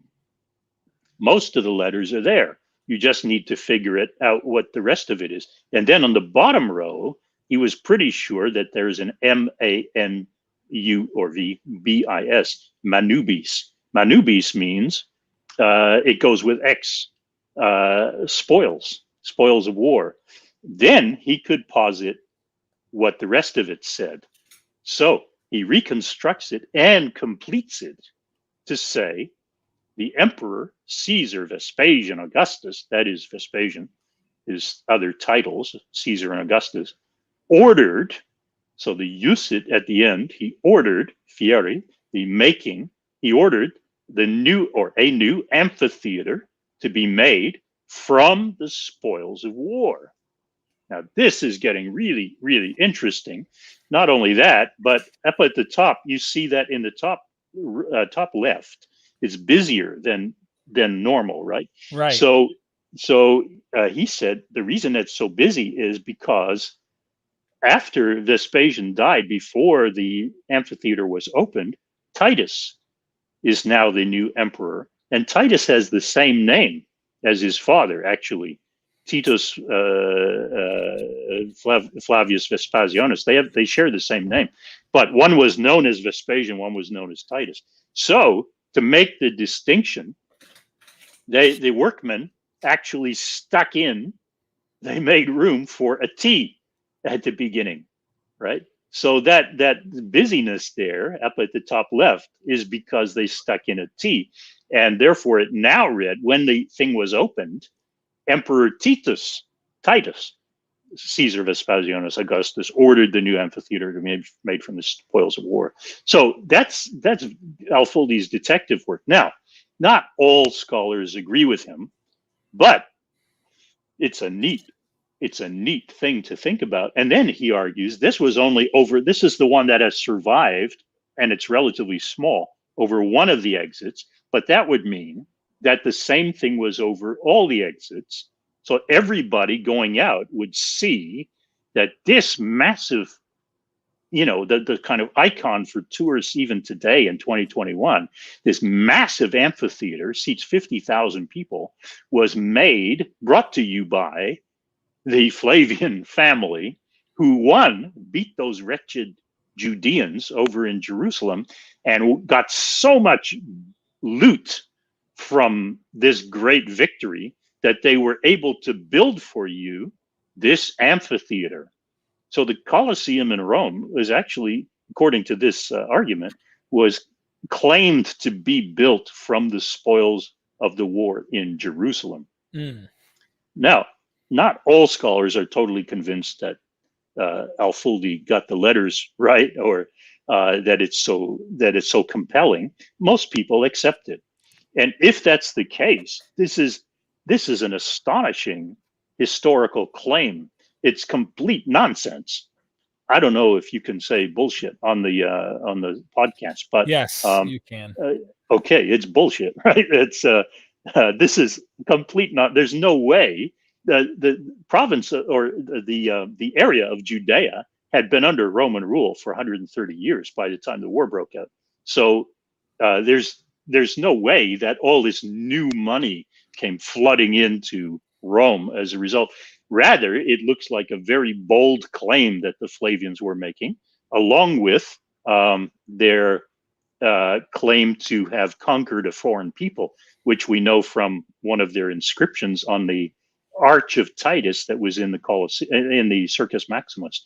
They claimed that they were the first ones, that Titus was the first one to conquer the Judeans, which is complete nonsense, right? So this would fit with that they were making a claim that they probably raided the treasury to build this facility, but they wanted to claim that they did it in war. That really elevated their status as great conquerors and heroes. And that would fit with the huge number of coins they issued celebrating their victory in Judea, which was really a kind of police action in an existing Roman province.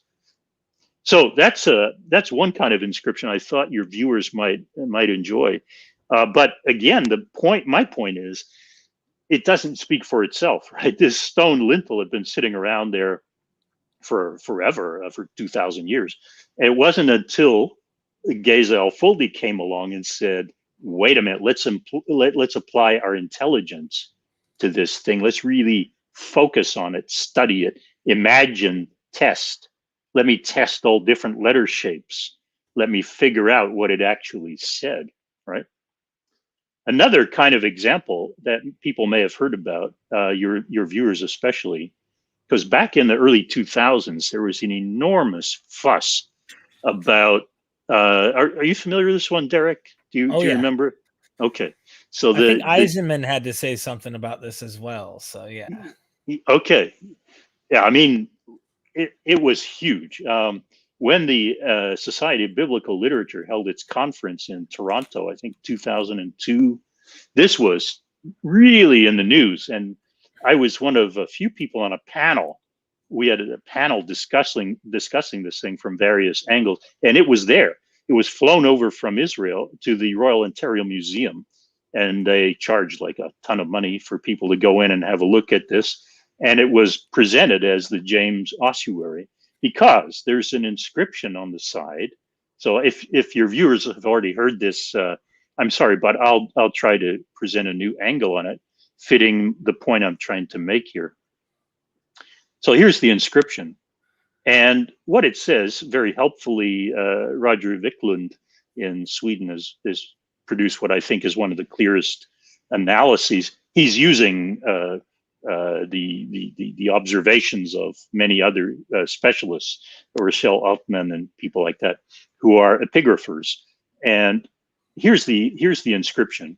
So it says, the first part is James, son of Joseph, or Jacob, son of Bar Yosef, right, in Aramaic. Jacob, for some reason, came into English as James, but so we still use that name, but it's actually Jacob, Bar Yosef. That's not unusual. And now in the inscriptions on these, so what's an ossuary? Just to remind people, it's a bone box.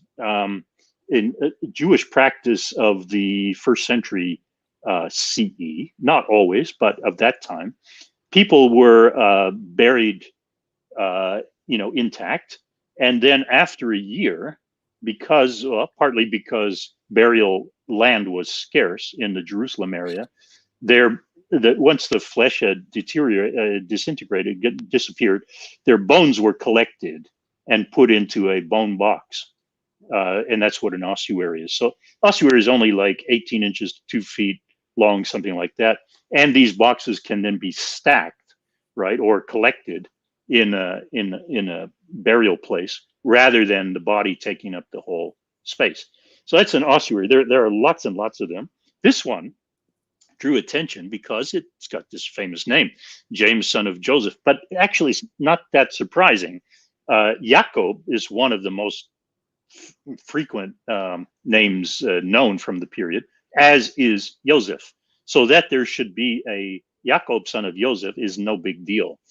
What struck people's attention, this was a private owner had this thing, and he had a specialist from Paris look at it, and the specialist said, wait a minute, this is like really quite fascinating, because this James, son of Joseph, is the brother of a Yeshua, Achui de Yeshua. Well, that's Jesus, right? So who's a James, the brother of Jesus, a son of Joseph? Well, that looks like, what are the chances of these three names coming together? So that's what the big fuss was about, right? People saying this is the bone box of Jesus' brother, James.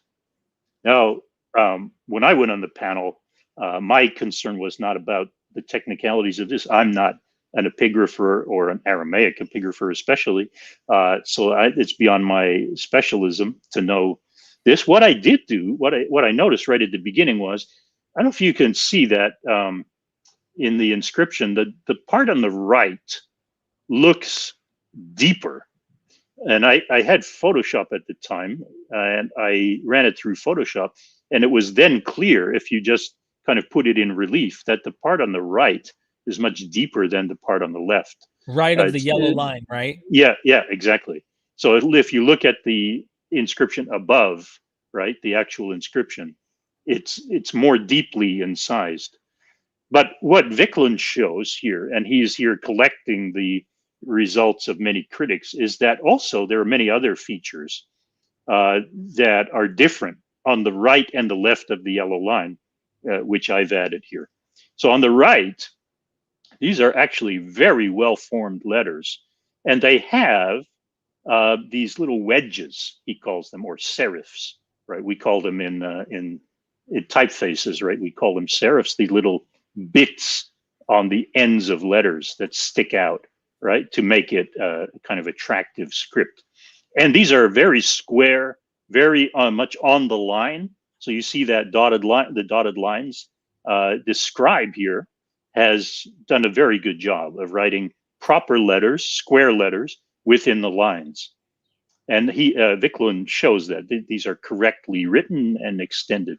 Whereas when you go left of the yellow line, the letters to begin with are all wonky in their shapes. So, like, for example, this letter is supposed to be a D for de Yeshua in Aramaic, belonging to of. Doesn't look like a D, right? Compare it to the letters on the right side; they're all squared off. These letters on the left sink below the line, and they're all curvy letters. They don't have any of those serifs on them, and they're a little bit weird looking. They're oddly formed, so it's a different hand. It's not. It looks not to be the same scribal hand, right, as the letters on the right. And so a very large number of scholars came to the view that the latter part of it was a forgery, maybe ancient, and then you have questions of how much patina has kind of incrustation has accrued on top of the letters, and whether it can be faked and all of that sort of thing. So I'm not here to pronounce on the authenticity of this, actually, but just to say that many scholars came to view it as not really compelling, that the left part looks like it might be a forgery, a later addition to make it look like the brother of the famous Jesus. So if I might, for anyone like who's popping in, this is Aramaic, which is going to read similar to Hebrew, right to left. So when you're reading it, it's James, son of Joseph, right to left, brother of Jesus. And on the left side of that yellow, it looks like a different writer. It's someone adding on their little, well, let's add Jesus in there. I bet you we could sell this thing for some big bucks, Yeah. And I'm not saying, I'm not in a legal position or a position of expertise to say that is the case.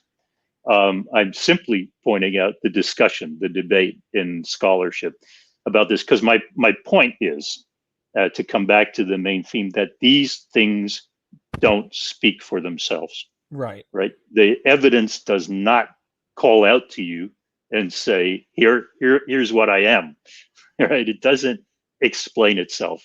It requires always interpretation, debate, the use of intelligence, the use of analogies, the use of skill in figuring out what this thing actually is before you can use it, right? I mean, then if this were a genuine ossuary of James, then you might want to proceed from that and make historical arguments, right, about James and Jesus. But you've got to figure out what it actually is first.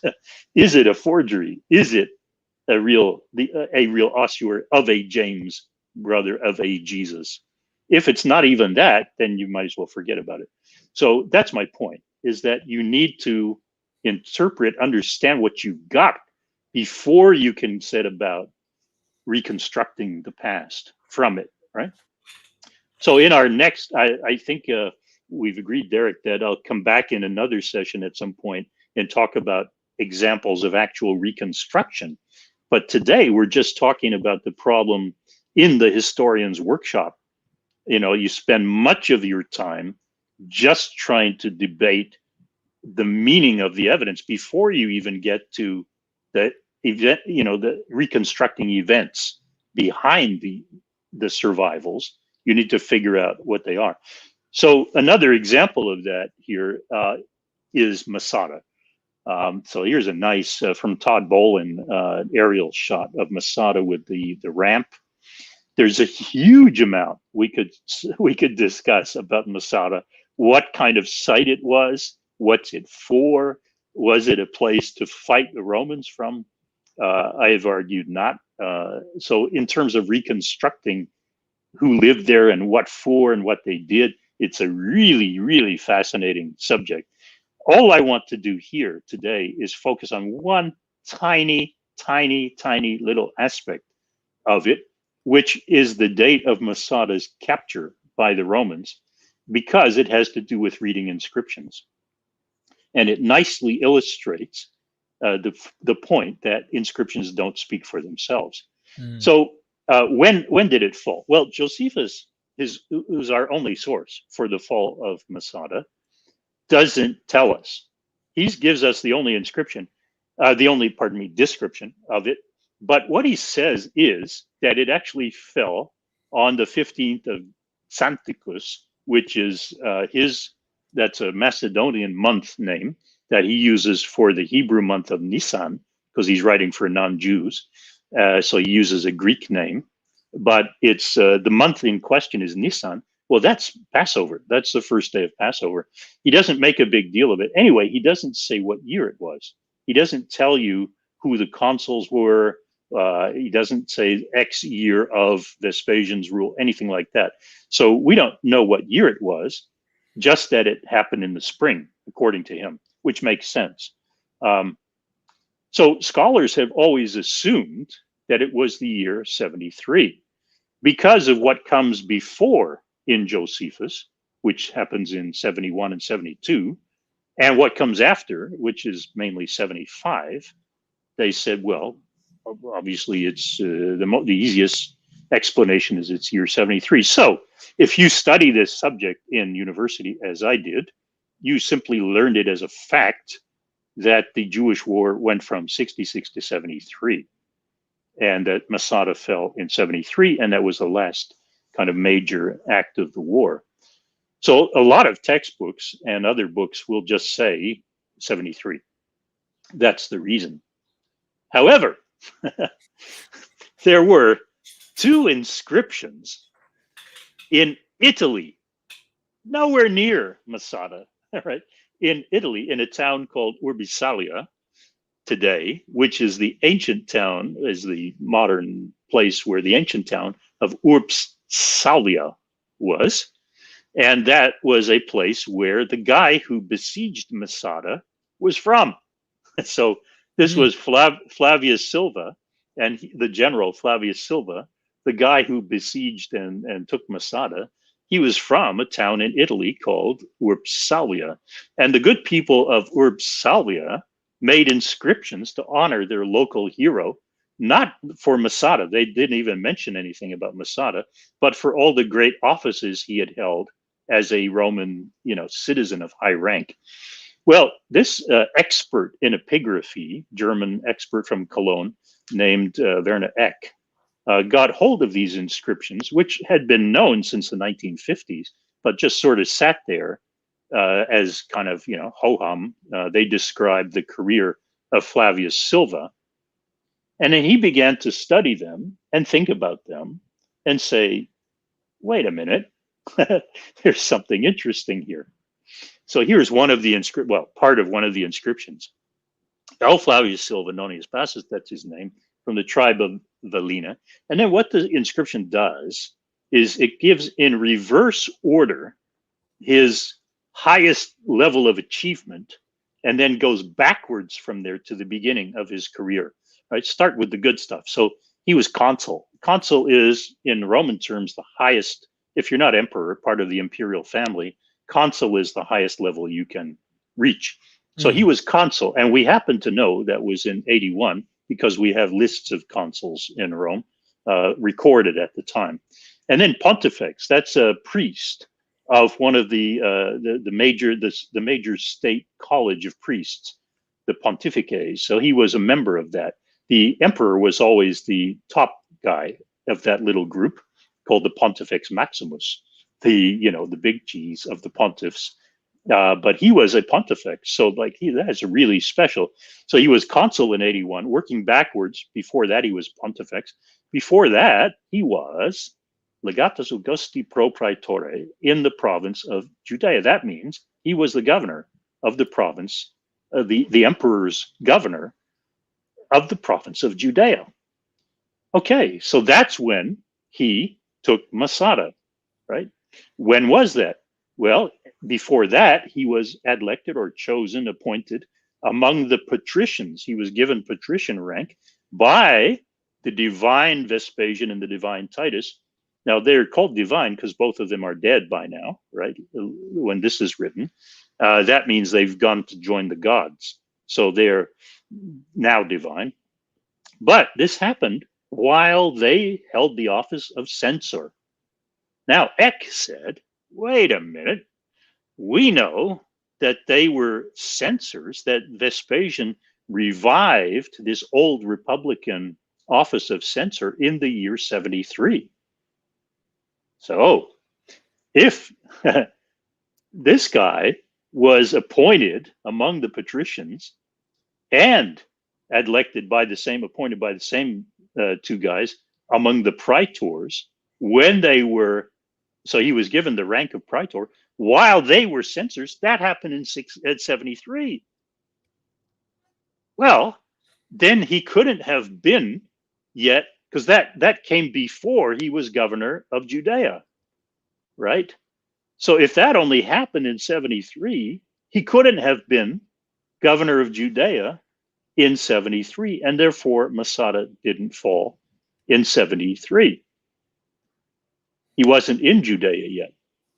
So if Eck is correct, that would redate Masada's fall to April of 74, which is a kind of big deal, right? Because it changes our whole understanding of that part of the conflict and the events that preceded it, if it happened a year later. Now, again, not all scholars are totally convinced by this reasoning. Some people say, for example, well, it could be, it doesn't usually happen, but it could be he was appointed in absentia. So he was already abroad when he, or something like that. Or maybe the censor business only applies to the patrician, doesn't apply to being praetor, which you have to be before governor. But if you just read it in its simple way, as a backward sequential thing, then it does suggest, Eck is correct, that this could only have, Masada could only have fallen in 74. The reason, I know this is a little bit technical, and I hope people are not asleep by now with this, but my point is simply, again, that inscriptions don't speak for themselves, and even such things as dates, are not clear. They're not given in many cases, and they're all a matter of imagination and judgment and interpretation, right? And debate. So we change our minds. You still with me? I am. The wife poked in to grab my wallet, which is normal. It's normal. Sorry. No worries. Another thing, now turning to the sites, I'm almost done here. Well, two things to do this, sites and text. I'll just give you one example of a site, and it's a famous one, Qumran. So this is, I think, a perfect example of everything I'm trying to say. that sites also need interpretation. This became famous as, of course, do you have an opinion? Would you identify Qumran with any group, Derek? When I read Dr. John J. Collins' book on the Dead Sea Scrolls and how he was elaborating, most of these scholars want to try and pin it on the Essenes, and he's like, it's not that simple. Hold your horses. There's a lot going on at this site. So I have no opinion. I'm here just to learn. Okay. But you're exactly right. That was the common view. And that view was established very early on. So the first scrolls were found in 47 by Bedouin or by herds people taking out their flocks and throwing rocks around, according to this story. But they didn't get into circulation. The first 4 and then 7 scrolls didn't get into circulation for another few years for scholars to get their hands on, look at. When they did, from the early 1950s, the very beginning of the 50s onward, they quickly agreed that these were products of the Essenes. The Essenes are a group that have always been known about because they're in the writings of Philo of Alexandria, Pliny the Elder, and Josephus. They all describe the Essenes at some length, actually. Josephus and Philo are both really kind of high on these guys and describe them repeatedly and at length. But no other remains had ever been found of them, and they didn't turn up in the New Testament. They didn't turn up in rabbinic literature. So scholars said, what happened to them? So then when the scrolls were found, they kind of matched up bits and pieces with the descriptions and said, hey, these are Essenes. So, but here's what exactly I want to pick up on what you said from John Collins. It's not so clear. The text, the scrolls, and the site do not speak for themselves. So what are we talking about here? We're talking about a residential site that you see on the left, on the terrace above some quite spectacular looking cliff faces with caves in them. So on the right side here, that's where the residential site is. And then you've got a bunch of caves which have been numbered according to, not in their geographical order, but in the order in which they were excavated, as it were. Scrolls were found in them. Some of them by Bedouin, some of them by scholars who went out looking for them. So caves 1 and 2 are about 2 kilometers away from the site. Caves 3 and 11, now another cave has recently been found, 12, but 3 and 11 are found about 3 kilometers away from, so close to 2 miles away from the residential site. Whereas the caves numbered 4 to 10 are on these cliffs here. You can see little openings in the cliffs. That's where caves 4 to 10 are. Now, only cave 4, the one called cave 4, had a bunch of material in it. The rest, hardly anything. So that's the peculiar thing. Cave 4 and cave 11, far away, had a lot of stuff in them by way of scrolls, texts, and so on. The others, not so much, really. So what is this place? Well, the first view was that it was a monastery. Now, one of the guy who excavated the site was a brother from Catholic order in Jerusalem. And he kind of saw this as a monastery of, like, the place he lived in, of Essenes. And he found a couple of inkwells. He found what he thought was the place where they wrote the scrolls, where they actually copied. Most of the scrolls are copies, not original texts. But maybe the texts that describe group living were created there. The others copied there. So he imagined there was a scriptorium. I don't know if the lettering is big enough to be seen there on the left, but one room. I'm pointing, but I see it. Yeah, one room there he thought was the scriptorium, or the room below there. So it's a 2-story thing. There's a staircase, And also a long table was found. So the idea was maybe this is where they copied and wrote scrolls. But the table, people didn't use tables in the ancient world usually for writing scrolls. So that was one problem. And the table's kind of weird. It's just very thin and very long. And inkwells, well, only a couple of them were found, and lots of people used inkwells for bills and receipts and so on. And anyway, the parallels that were found between these descriptions of this group and what's known of the Essenes are not all that close. There are lots of problems with them too. So some people didn't think that was such a great idea. Then Norman Golb came along, and he argued that, look, this is just a kind of the residence is like a small fort. It's got a watchtower. You can see there on the left side, kind of the glacis of a watchtower. So it's just a little outpost of a fort, and it's not related to the caves. The caves, being, they're so far away from the site, or like Cave 11 is, they are more likely what the people of Jerusalem who were fleeing from the Romans as they got closer in 68, 69 CE, they fled, and they followed a very well-known custom of depositing valuable stuff in caves where it's not likely to be found. So these texts were really deposited from Jerusalem. But people responded to that saying, well, it's not a very convincing fort.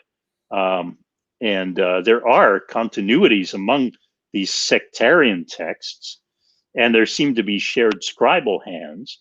And if this is not an Essene site, well, where were the Essenes? So these were the kind of criticisms that were made of Golb's view. I'm not suggesting is right or wrong. I'm just trying to recount some of the debates. Then along came a very famous scholar named Isar Hirschfeld, who argued that actually this looks like a manor house with a small kind of industrial, like small scale industry.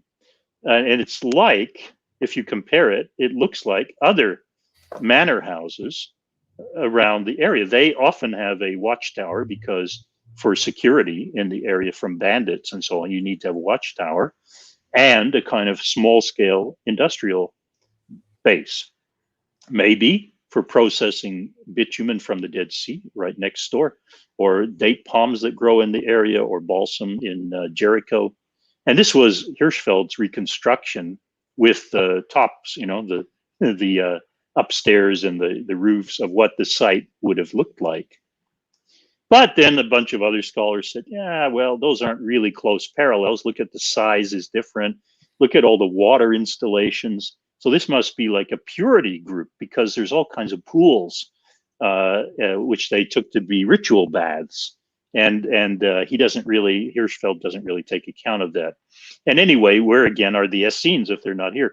Hirschfeld said that the description in Pliny puts them not north of En-Gedi, but above En-Gedi in the hills. And so he looked for them up there, but many scholars didn't buy it. Then the Israel Antiquities Authority in the 2000s did another kind of excavation of the site.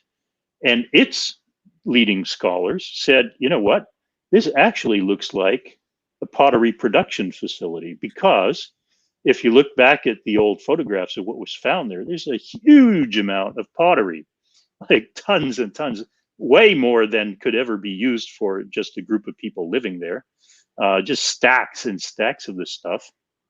And they found remains in the pools of some clay from pottery. And so they said, look, the reason for this location is that it's perfectly situated to capture rare water. Like in the desert, you don't have much water, but this is perfectly situated to capture, and it's got a kind of aqueduct going to the site, bringing water from when you have winter torrents of rain and floods. This captures the water and puts it in all these pools. Like about nearly 14% of the site is made up of pools. And some of these pools have clay deposits in them. So they said, it's a pottery production facility. And Now, scholars, still many scholars hold to the original view that these are either Essenes or a subset of Essenes of some kind. But more and more, as the debates have gone back and forth, scholars are opening up to the possibility that the scrolls in the caves, actually, some of them are not from the site, that many of them are from Jerusalem or elsewhere. So you get this kind of, gradual wearing down of the opposition, and people accepting some bits and pieces and reimagining what they thought was the case to accept new possibilities. I've also heard that the pottery proposition doesn't work because when they go to transport such pottery, you're begging for breaking this pottery. And like, why would you produce it out here and then transport it? Like, transportation of the pottery would have been a horrible idea, according to these scholars. They're like, it wouldn't make sense, to put it way out here and then travel in this pottery breaking. Yeah, well, these are all considerations, and the problem is they can be argued every which way.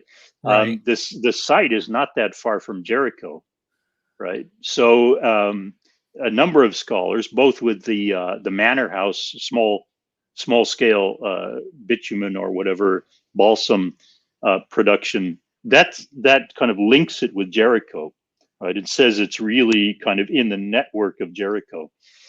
So it's not such, well, it depends on your assumptions and your point of view. Yeah. I don't really have it. I'm just throwing out there what John J. Collins was saying. So yeah. No, it's there's whatever you want to say, there's a good reason to push back on it. And I think the best conclusion is that it's an unusual site. Can I ask one thing before we get into text? Yeah. There was a statement that this was a Roman fort originally. Then the Judeans or some forms came and took over. I don't know, because a lot of the not a Roman fort, not a Roman era fort, but a Hasmonean fort that would have been taken over by the Romans then as an outpost, as a small outpost, right, just to have a presence on the northwest of the Dead Sea, where there was some trade going on and things like that. But then these groups took it back right around the time of the war, if I'm not mistaken, according to what I was reading, I think. Well, then it depends, right? There are so many variables here. Right. In fact, because we don't have a narrative, we don't know. In fact, Josephus says nothing about Qumran or that spot, right? So there's just nothing there.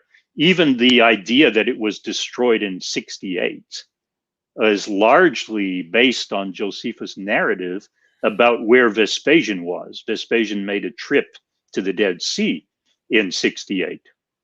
So people say, well, then he must have destroyed it then. But actually, Josephus doesn't say anything about that. So we don't really know. Okay. There's really a lot of variables here. I'm not saying, and I'll come back to this in the conclusion in a few minutes. I'm not saying that we can think anything we want. That's absolutely not what I'm saying. We do have to explain the evidence, right? The survivals. And that's, so we do make progress, but at the same time, we need to really keep our minds open, use our imaginations to consider all the possibilities. Like that pottery manufacturer thing, that wasn't even a possibility 30 years ago. People would have been laughed out of the room if they'd said that, right? And then all of a sudden, these guys do a very detailed analysis and give a pretty interesting argument about why it actually was that. And then people start to scratch their chins and say, wait a minute. But so we do make progress by being challenged, but we really have to keep an open mind, just like scientists do, about all the possibilities that this might be, and not wed ourselves to some conclusion that we're going to regret having married, some years later. So shall I move on to the text? Please. Yes, sir. Okay. And then we'll get to Q&A and all that good stuff. Okay. So this is the last one. If you're hanging on there and wondering, when is this guy going to shut up? This is the last illustration. But please remember, I'm really making a very simple point here, which is that the evidence does not speak for itself. We need all the imagination we can bring to it. So here are, again, some things we can just look at. They're pretty. We can stare at them, and we can observe things about them. When we talk about the text of Josephus, we're actually talking about, first of all, these medieval manuscripts dating from the 10th to the 15th centuries in Greek on the right side and in Latin on the left side. So here are just two examples, 15th century example of Greek, 12th century Latin. And you can see, I mean, the Greek one is already, even if you read Greek, it's a little bit of an unusual script, a little bit hard to read. It's got some blotches in it. It's got a little bit underlining, a bit of scratchiness. Okay, what's going on here? Looks like somebody's made a correction in the middle. And these are until the 15th century, because of course, what happened in the 15th century, the printing press came along. And so after that, you have exactly reproduced text. But this is what we're basing our knowledge of Josephus on. We don't have anything like what he wrote back in the first century, right? We just don't have it.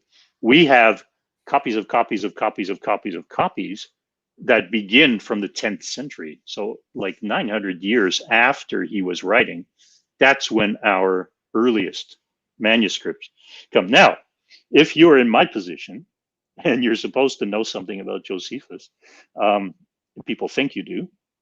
Well, what do you do? So you just go around looking for these manuscripts in Paris and Rome and the Vatican and Oxford. Well, they're kept in, they're not just sitting, you can't borrow them. They're not like, bring it back in a month. No, these are in rare books areas where if you go to Oxford and try to see one of these things, my goodness, you're going to have to leave all your junk outside. You're going to have to put on gloves, probably. You're going to have a very formal chap with gloves on who brings the thing to you, puts it on a special stand, and stands there while you look at a couple of pages of it. That's about all you're going to get. And that's for each of these manuscripts, right? So there's no way, there's no practical way that you can use these things, except where digitization has taken place. But even then, it's a ton of work to try to just see what's there, right?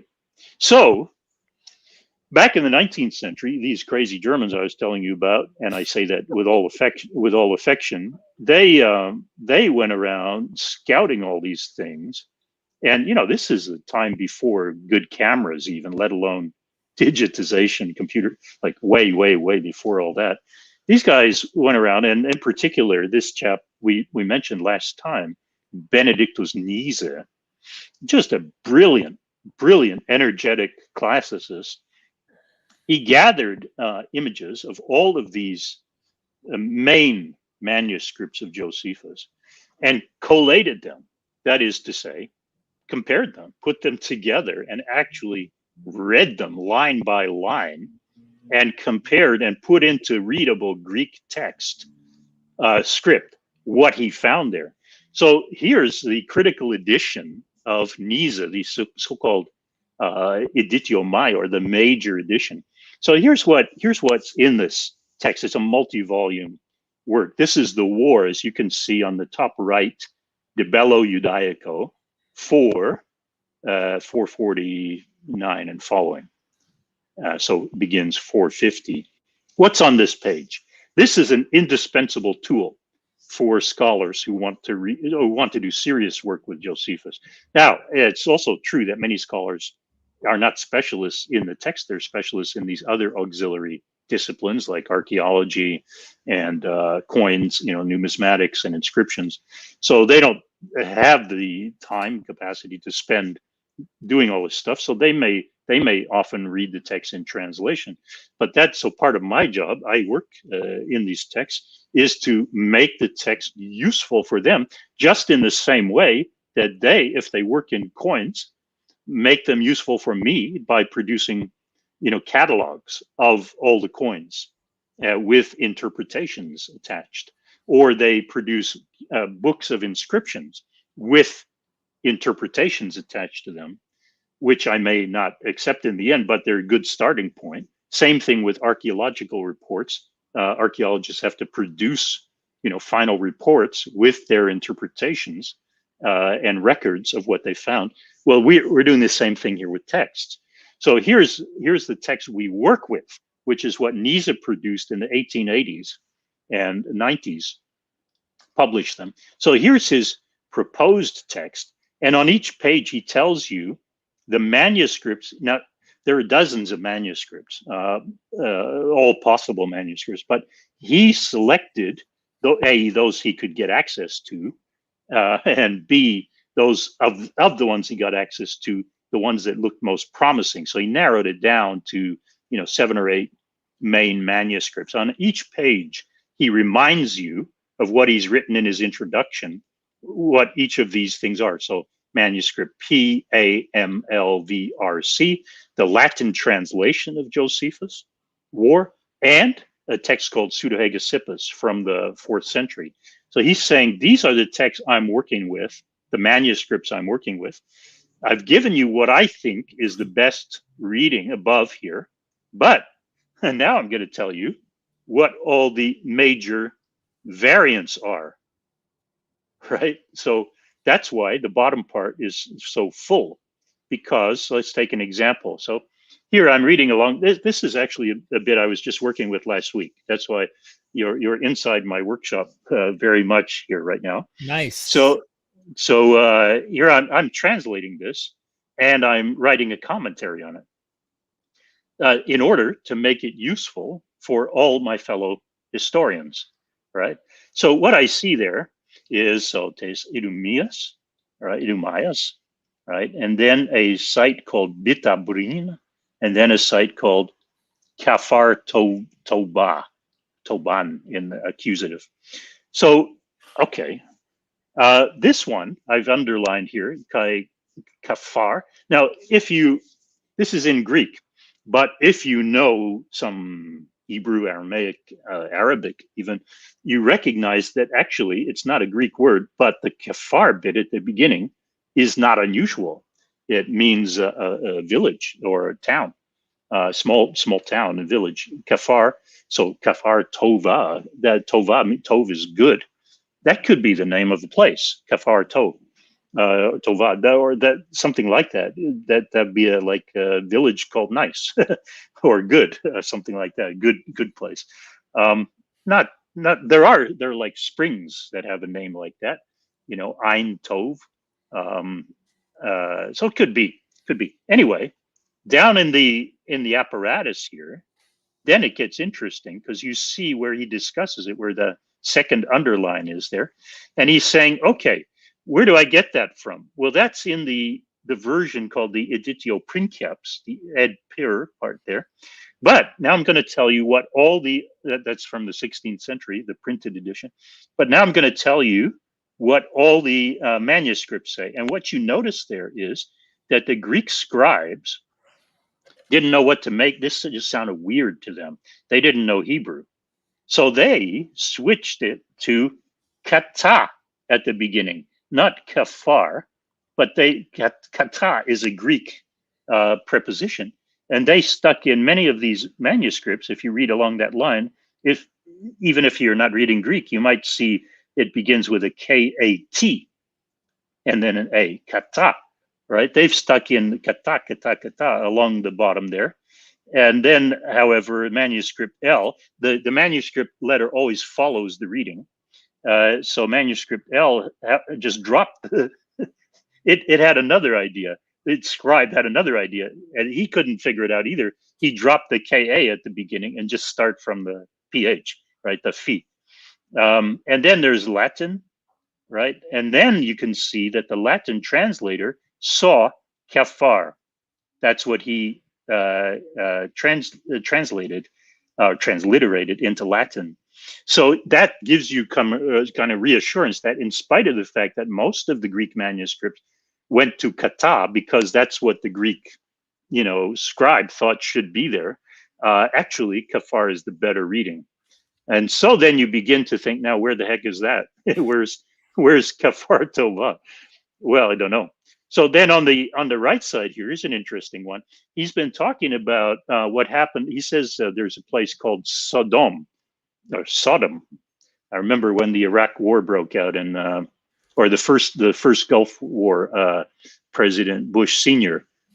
Used to like to say the word Saddam Hussein. He kind of twisted the Arabic name Saddam to Saddam Hussein. It linked it up with Sodom and Gomorrah. So Josephus is talking about Sodom here, Sodom, and he has another place and says he mentions another place. The Dead Sea extends as far as Samora. Nobody has any clue where Samora is.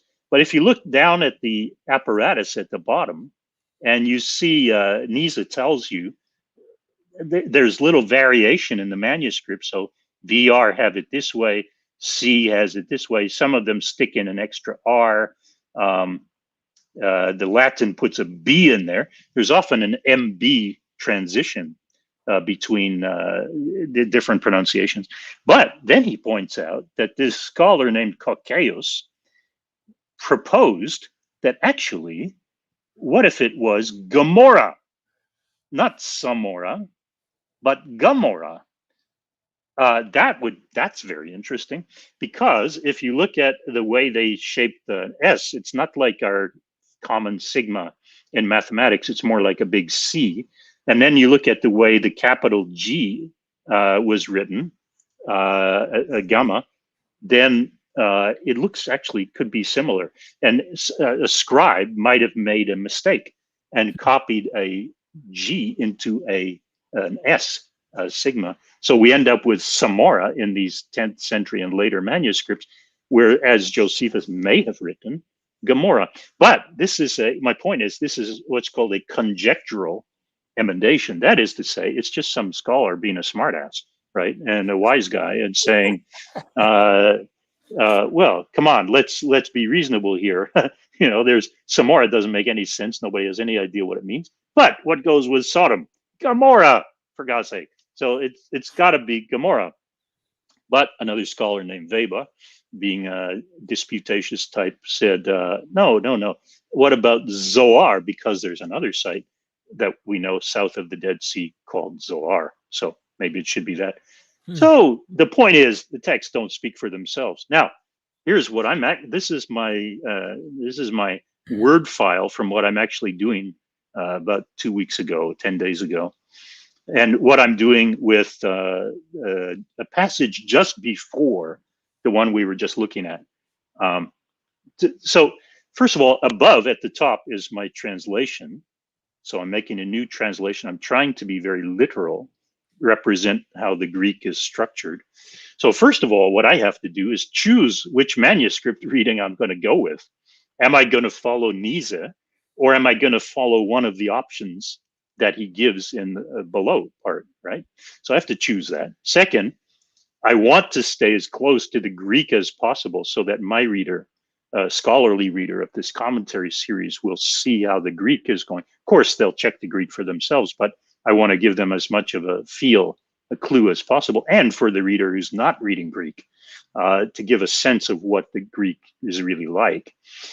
When I choose my words in English, one big problem is I'd like to choose often a word that's convenient for this passage, but I have to try to be consistent in the way I'm rendering Greek into English, right? So try to keep word for word consistency. Then what sort of resonance does this Greek word have? Can I try to capture that with an English word? What about the level, literary level? Is this a very learned word? Or is it a $2 or 50-cent word, or is it a kind of slummy word? Is it a down market word? Or is it a very kind of posh word that he's using? And he's writing for Romans. He's living in Rome and writing in Rome. So would this Greek word match to a Latin word that his audience would also be familiar with, Latin concept? Then how do I structure the sentences? I want to be clear in the way I structure them in English, and you can't simply follow the Greek structure, but you want to convey something of also the emphasis in the Greek. Where is the emphasis in the sentence? And then what reads well in English? You still have to decide that. So these are all kind of factors. My point again is none of this is automatic. None of it is facts. It's all judgment, thought, bringing our imagination to bear. What word can I think of here that would be a good, the best word that I think? And then, of course, someone else would disagree. Think, maybe that word would. In fact, just this morning, I was corresponding with a good friend and colleague in Israel, in Jerusalem, who's working on the commentary with me on another part. And I'm editing the commentary, so we're corresponding. He's saying to me, hey, I've got this phrase here, and here are the options I'm thinking of. And I don't know, I'm torn because I want to go this way for consistency. I want to go that way for clarity in English and so on. So we had a nice little discussion. That's part of the historian's workshop. Then what about place names in the commentary? So I've got a whole bunch of place names in this section of commentary. So the commentary is going to try to elucidate. So that's the below part, the footnotes. And you can see they take up most of the page because I'm trying to elucidate for the reader what the places are and why, or what the debate is about where they might be. I also want to explain the narrative movement to the reader, because the reader might just pick up this passage to look at for their own purposes. So I want to say in the commentary how it fits in with what's come before in the narrative. Like, are there structural signals? Is this a turning point? Is it a digression? Is it a summary passage? Is it a speech? What is it? How does it fit in the narrative? And then I want to ask, how would Josephus's audience in Rome have understood what he was saying?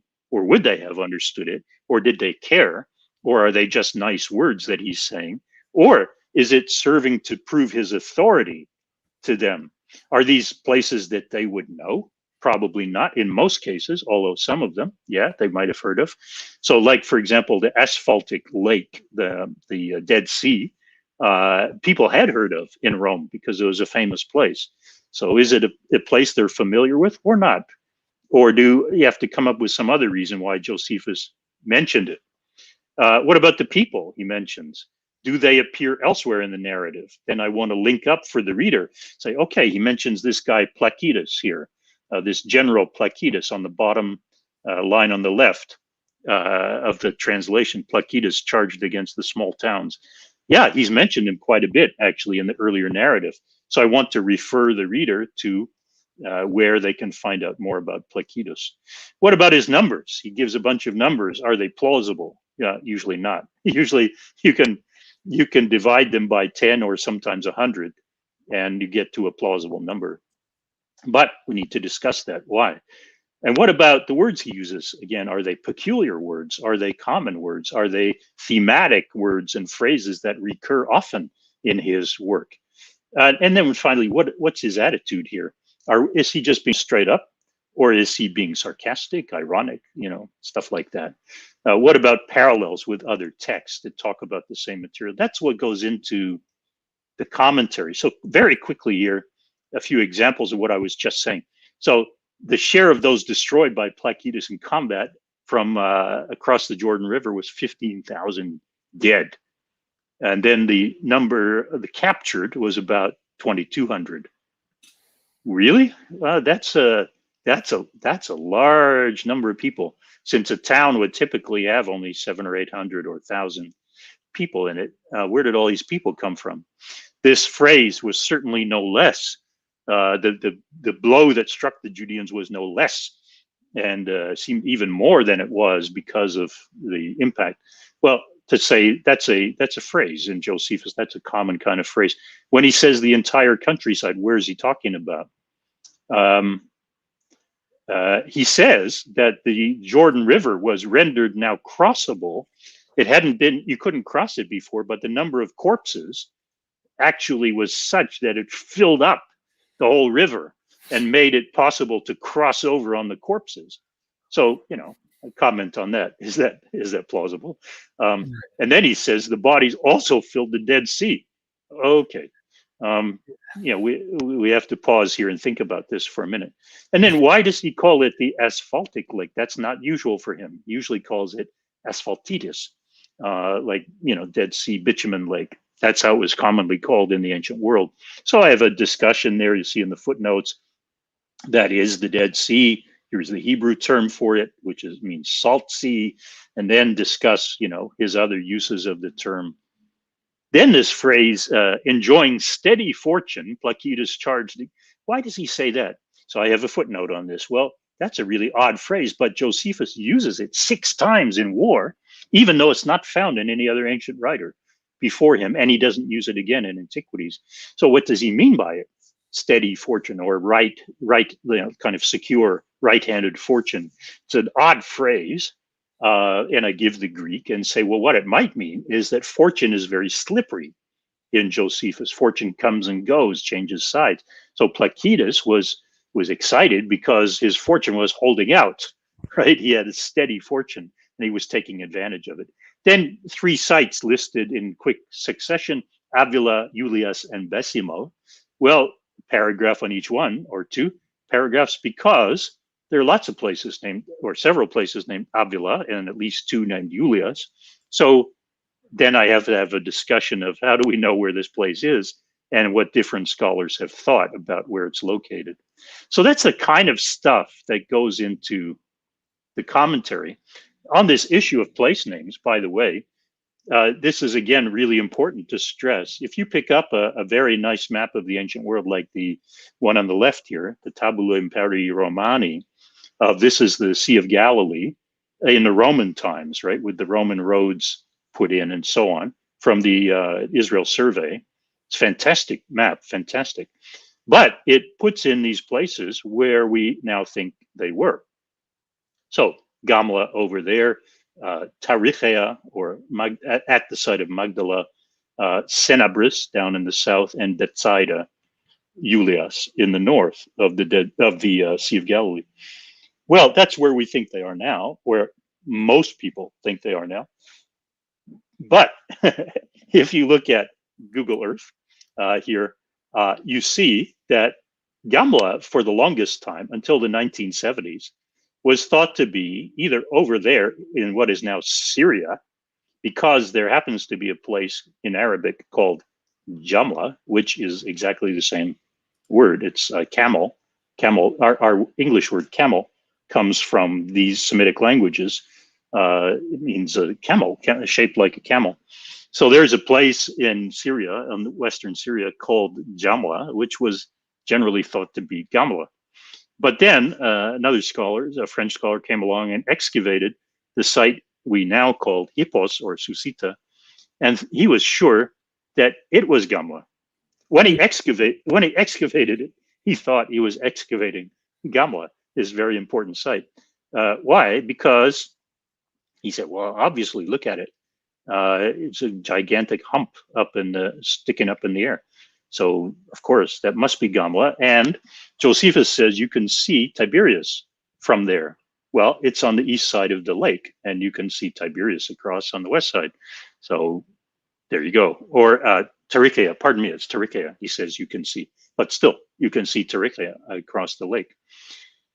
Well, it wasn't until after the Six-Day War, when the Israelis occupied the Golan Heights, and therefore from Syria, and therefore this northeastern part here fell into Israeli hands, and they began to explore sites around there and discovered that Gamla was actually up there. Now, this was at the beginning just a hypothesis, but it's confirmed that's the site of Gamla, and you can see why it's called Camel. But the excavations there that followed proved it to be Gamla. In fact, that's where the battle took place. There's quite a bit of evidence of the breach in the wall where the Romans broke through, lots of arrows, ballista balls, all kinds of stuff like that. So that is in fact Gamla. But when I say that as a fact, it's not a fact in the sense of a given. It's as you can see, it's the result of a lot of head scratching, a lot of assumption, debate, visiting, testing, hypothesis, and then, okay, this is what we're pretty sure was the case. Now, Bethsaida, this debate is still raging between two schools of thought. Sorry, I have to bring it back up now, piece by piece. Between two groups. There are those who say, well, Bethsaida is mentioned both in the New Testament, in the Gospels, and in Josephus. Not very often. He usually calls it Julias because he says that Philip, the tetrarch, built a city honoring Augustus' wife, whose name was Livia, but she became Julia in 14 CE. So this site was named in her honor, but it had been the little town of Bethsaida. Well, the Gospels mention only Bethsaida as a place on the Sea of Galilee, right? So Jesus crosses over to Bethsaida.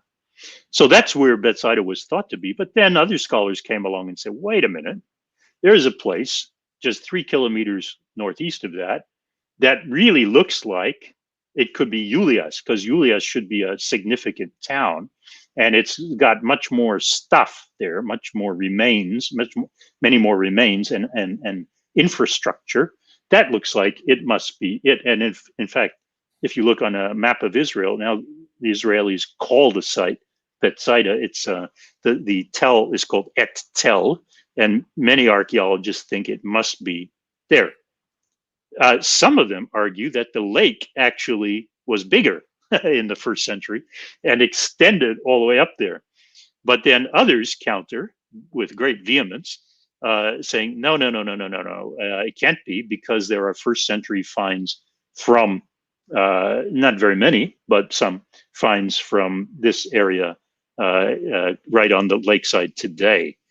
So you have this debate, actually, you'll see it in the literature between scholars who believe that Bethsaida Julias is one or the other. Some have even said, well, maybe Bethsaida, the fishing village, was on the lake, but Julias, the nearby town, was north of there. But anyway, big debate.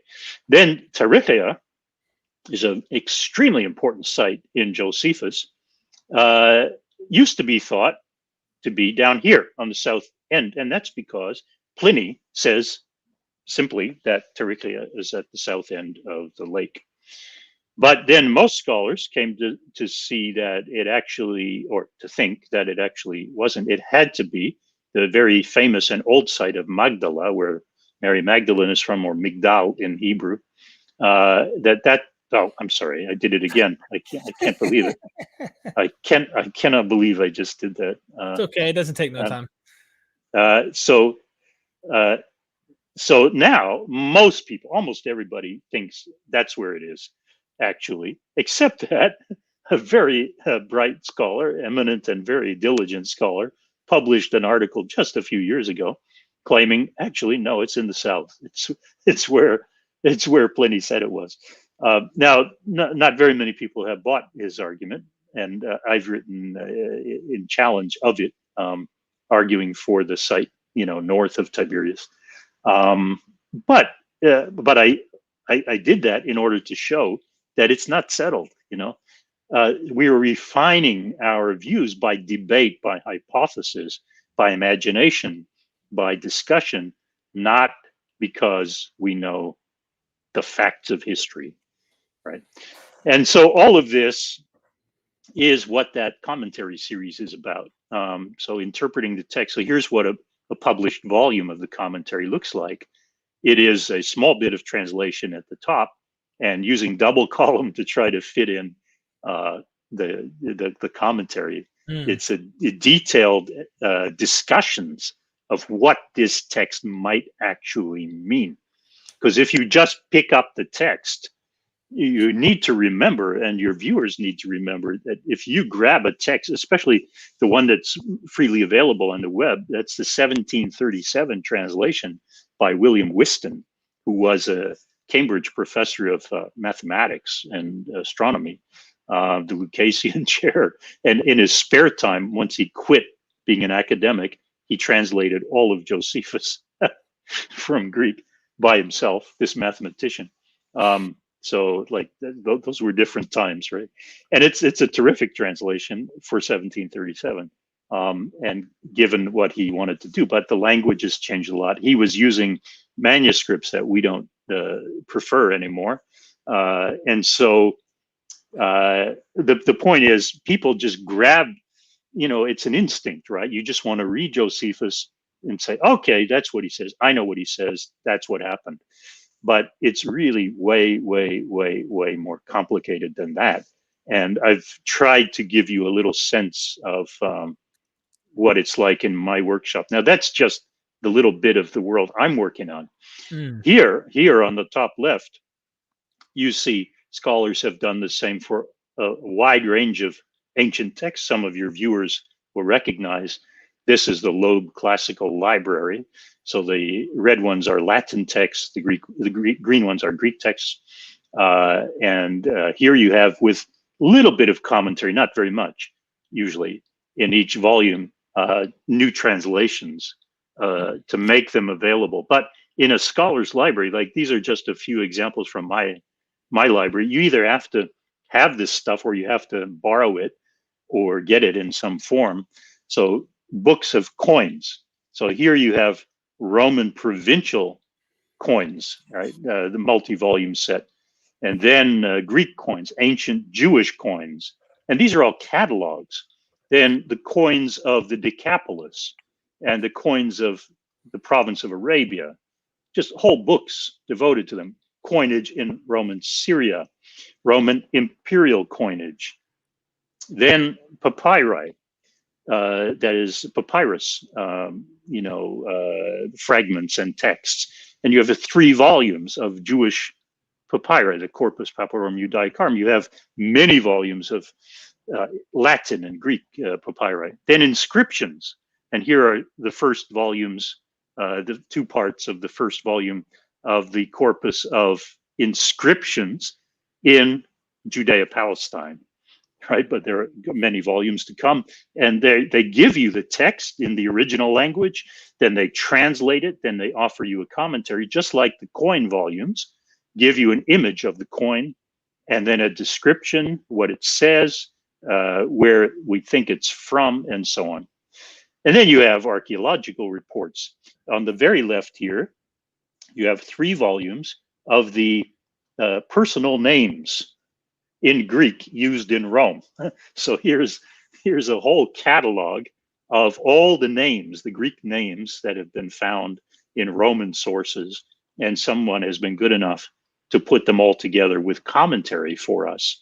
And then there's a book of Latin names and what the names mean and the significance of them in their context. Then here's Masada. Here's an 8-volume final report of. So this was published fairly recently, but you see it's from Yegel Yadin's excavations in 1963 to 65, right? So a whole bunch of specialists have come together to publish the results finally and make them available with interpretations for people like me, for other historians. Then Jewish inscriptions, not in Judea, Palestine, but in Rome, Asia Minor, Egypt, and so on. And then archaeological reports, this just the first volume from Machaerus, from Nisa Skytopoulos, 2-volume set, and so on. So what I've been talking about today is all of this stuff under the heading of interpretation. Before we can even get to reconstructing the past, we need to understand what we've got, the survivals from the past. So my point, in case I've given the impression that scholars just come up with any wacky old view they like and debate each other, my point is really not that we can make the past into anything we want. It's rather that the only facts we have are in the things we can see, the evidence, the survivals of the past. But what to make of them requires interpretation. It does not speak for itself, right? We really need to bring all of our imagination to bear. What we're trying to do ultimately is recover the human outlooks and intentions. So when I translate Josephus, when I comment, I'm trying to reimagine the communication between him and his first audiences and what he's trying to get across. This is not a matter of, what date did this happen for sure? Like, we don't know for sure. Even the dates of the war, the beginning and the end, as we discussed the end of it, it's subject to debate. So we offer hypothetical interpretations, we criticize each other, we debate, we test, and try to figure things out. Over time, however, we do refine our views. So we cannot go back to the idea that those silver coins were from 138 BC. It is not possible anymore because more evidence has come to light that excludes that. And over time, scholars, like when we talked about Qumran and the scrolls, they refine their views and take on board what critics are saying. And, we do advance, we do improve, but only through imagination and debate. So the question, how reliable is Josephus? I hope it's clearer now why I can't answer that question, because it's not a matter of reliability. I'm not looking for a source to rely on. I'm trying to understand this source and then, in a separate phase, conduct my own investigations, which we'll talk about next time. But for now, it's just a matter of trying to understand. This is a lazybones way of doing history, to say, just show me the reliable sources and I'll trust them. And then I'll cut and paste them together into a kind of narrative. No, if there's a conclusion to what I'm saying today, is don't be a lazybones. Don't look for reliable sources. Obviously, we all have jobs, and your job isn't my job and mine isn't yours. So I don't think that everybody can go and do the work of, what my job is. And I can't do your work, which may be extremely fascinating. Pilots and workers in all kinds of fields, medical fields, whatever. I can't do your work. But all I would plead is, if you can't do that, then don't be more confident than historians are, and realize that there's a lot that goes into just the plain interpretation of stuff. Don't cling too tightly to a view that is your kind of immediate response to something, what looks right to you, because often what turns out to be the case is counterintuitive, right? As in science, much of what we think must be the case is actually, as Einstein and many others realize, is quite counterintuitive and troublesome. So that's my parting thought for this very long presentation, Derek. I'm sure your coffee is. Let me drink another coffee. No, no, this is great. All right, can I take this down from? Yeah. Okay, by all means. okay. Yeah. Wow. So I've got a lot of super chats I want to catch up on, and obviously, if you guys have questions, super chat your questions. I'll try and get to them, but I want to go back into some of the questions that were early on, and I think we're going to probe into some different ideas as we go. Some of the people who have, they want to probe, maybe try to be critical or even challenge you in some way to ask you particular ideas. And I'm pretty certain I know a couple of them by name. I will not name them though. I'm not going to call them out. I'm just going to ask some questions. So let me go back here and share some screen with you here. Go into a super chat. So we'll go with this one for now real quick.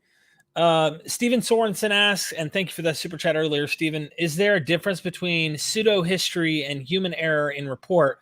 What distinguishes pseudo-history from real history? Yeah, well, very interesting. Yeah. I guess what I would say, can you hear me fine now if I'm like this? Can you still hear me fine? I hear you. Yeah. What I would say is, depends what you mean by history. So in a nutshell, my primary sense of history is investigation, right? It's the work, it's a thing you do. It's a process, it's a method, right? In that respect, there's no such thing as pseudo history. You either do it or you don't, or you could do it very badly, I guess. You could pretend to be doing history when you're really watching soap opera or something like that, I guess. But that's not going to happen. I think what you're talking about, Stephen, is the accounts that people write up of their work at the end, right? So there, yeah. But then you would have to know what is a good faith effort to argue the past, and what is fraudulent. I would reserve the prefix pseudo, false, for something that's really fraudulent, not just history you disagree with. And this is an important point, because too often, even occasionally in the academic world, when people haven't had their medications, I think they dismiss opponents sometimes as like, that's just rubbish, or that's false history, or you're not even being a historian here. People can say extreme things. So what the word really means, I can't say. I can just talk about common usage. In summary, for the process of doing history, I don't think pseudo history really enters into it. You're either doing it or you're not doing it, and it just takes a lot of work. For what you write up, it would only be if somebody writes a deliberately false account, I would say. That is to say, they're just being mischievous, or they're being criminal, or they're deliberately misrepresenting the results of archaeology and coin interpretation and so on. If they say, we have found a bunch of, I think the dolphin and anchor coins came up, did they not, last time? Dolphin and anchor coins. I think it was mentioned, yeah. So if somebody said, I found 20 dolphin and anchor coins from the Emperor Augustus, and they didn't, right? Or somebody forged the coins. That would be pseudo history, I guess. But I would give a very wide berth to legitimate efforts to try to recover the past in a methodical way for people who are seriously engaged in the debate. Pseudo history then would be people who just don't care, but they're writing things up in an authoritative way, but they haven't done the work. I guess that would count as pseudo history. Okay, and Stephen has another question here, and then we're going to get to Mitch and Ben and other people's super chats. So can you comment on the differences between historicism and new historicism, please? Yeah, sure. Wow, this is really interesting stuff. So historicism the English word, I said a lot of words came from German. It was the Germans who created the German historical school. And I think the name Ranke was mentioned, Leopold von Ranke, before, when somebody was talking about the founders of history. I think Ranke's name came up. So he's the founder of he's the co-founder, second founder. He's the most famous person from the German historical school. So here's what happened in a nutshell. During the long period of the Middle Ages and the early modern period, history was done largely by authority. Tradition was history, right? That is to say, people were not investigating much in the past. There weren't methods, archaeological methods, nothing like that.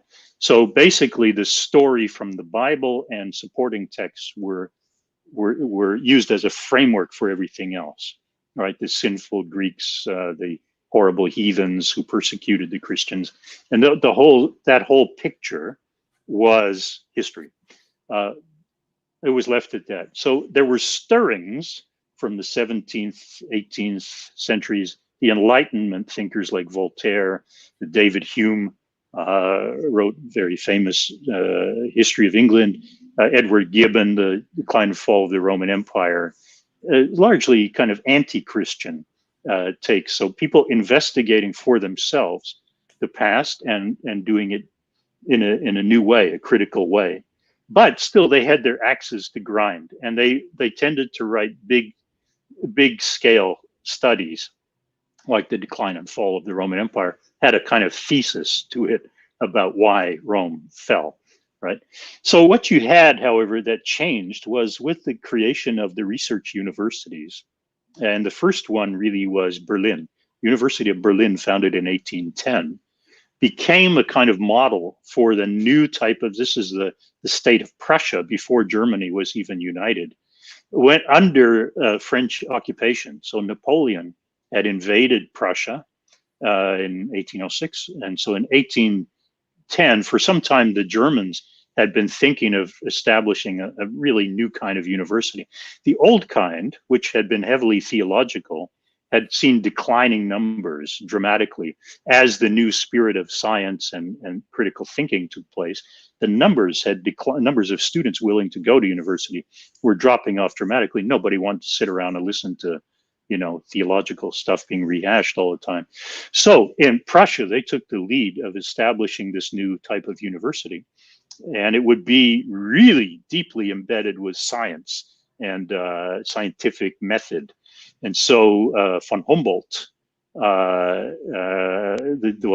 brothers von Humboldt, especially Alexander von Humboldt, were very influential in the creation of this, also great German thinkers. And they created it. Now, the question then became, what should historians do? Now, history had so often just been telling old stories that people really seriously wondered, is history a thing?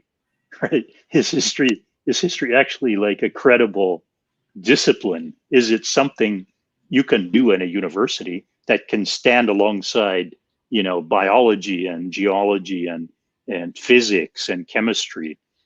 Is it a real hard thing that you can advance in and make and create knowledge from? So these guys, I'm coming to your question, but these guys, Barthold Niebuhr and Leopold von Ranke, began to say, yes, you can do history if you do it very, very methodically in a disciplined way. And this was called the German Historical School. Also, their method was called Historismus, which in German, Historismus became Historicism. And that is, you have to look at the particulars. So the way that a scientist looks at, you know, you have to get the particular phenomena right, or you're going to make all kinds of mistakes, right? You have to be precise. That's what these guys applied to history and said, like, forget about all the grand narratives about, you know, the decline of civilization, or even Hegel's, you know, kind of dialectic and progress of society. Forget about all that large scale stuff. It's all kind of theological, or at least philosophical theological. It's not really historical. So we want to historicize history. That's what historismus means, historicizing it, which is to say, looking at the real stuff. And what is the real stuff? Well, it could be in the medieval period, archives, documents. Look at documents. Don't trust the grand narratives. Look at particular cases. Look at, you know, divorce or marriage and baptismal registers, and look at lifespans. Look at inscriptions. Look at detailed stuff. Look at archaeology, and get away from these big stories that we've heard by the great historians like Thucydides and Livy and Josephus. Get rid of that and focus on, you know, concrete stuff. That's what that's what historicism means in its essence. But the term was associated largely with the German historical school, which faded by the end of the 19th century. Ranke himself lived to like 90 something, which for the time was amazing. And he kept very active. He started new projects in his 70s and so on. So in retirement now, I'm seeing him as some kind of a model to emulate. But anyway, that's the German historical. That's the old historicism. The problem is the name got, just like positivism, it got bounced around and got new meanings for different people. So Karl Popper wrote a book called The Poverty of Historicism, in which he didn't mean anything like. In his preface, he says, here's what I don't like. I don't like this kind of modeling and systematic and treatment of the past that tries to produce clear lessons and results. And this is too abstract. It's too artificial. He called that historicism. That's kind of the opposite of what historicism was. But that's what he meant. He said, I got to find a word for this. I'll use a word that I kind of made up. Let's call it historicism. But he didn't make it up. It was a very popular term before, and it had another meaning. So people then get confused about what historicism is. Is it Popper's idea, or is it what like Ranke and Droysen and those guys were doing back in the 19th century? So I think it's best to stick with that, because the new historicism is connected with that. It's a new effort to be a new kind of particularism. The rub against historicism was that it was relativistic, which it was. That is to say, when you're looking only at particulars and rejecting the grand narratives, you're saying, well, look, we need to understand these people for who they are in their context right here, in this little situation here, and not measure them by big criteria or moral judgments or anything like that. There's no absolute moral judgment we should apply to them. We should just try to understand them. So people criticize that by saying, like the so-called crisis of historicism was, well, how can you make any judgments about them if you're just looking at each particular? You're fragmenting all of the past. That was the criticism of historicism, and people weren't so happy with that. Social scientific history was pushing against that, in part by saying we need to look for the lessons. We need history to teach us lessons. So we need to do what scientists do also, which is they work in the aggregate. They work on large scale stuff like all plants, all rocks, all, if you got an inflamed elbow and you go to see the doctor, and she might look at it and say, hey, that's bursitis, without ever talking to you, because she doesn't care about your feelings about your elbow. She just sees that it belongs to a class of things that has nothing to do with your feelings or thoughts, or so on. And so the social scientists said, that's how we need to do history. That's what Buckle did with his History of English Civilization. He was saying, this stuff about wanting to investigate people's thoughts and ideas and intentions, that's all just sentimental, actually. That's sentimental crap. What you really want to do is look at the aggregate. So get the records from the record office. So for example, Buckle said, when you get married, do you think that that's your individual choice? Most people say, yeah, of course. If a person commits suicide, is that a matter of personal choice? Well, yeah, it's like the most intimate personal thing you could do, right? That's what most people think. Buckle said, no. Look at the civic records. Look at the municipal records of a given city now that cities are keeping records. And what you'll find is that the number of marriages and the number of suicides, for example, is like pretty constant one year after the next, right? So you're saying that these are free choices. I'm saying if they were free choices, the numbers would vary widely every year. So they're not free choices. They're actually, I can prove to you that they're actually aggregate decisions. So whatever you think you're doing, you're in your little miserable, mind. That's your pathetic little, illusion that you have free will. That's irrelevant. We need to look at things at the big scale. That's kind of Buckle's approach. And he really castigated historians who were historicists. He really said, you guys are just recycling sentimental piffle by saying that assuming people have free will and can make choices and that those choices matter, right? So anyway, that's where historicism faced its main criticism. The new historicism is a little bit of a revival of that, certainly on the side of relativism, but it's a much more kind of postmodern sort of affair. Droysen and those and Ranke were completely unaware of.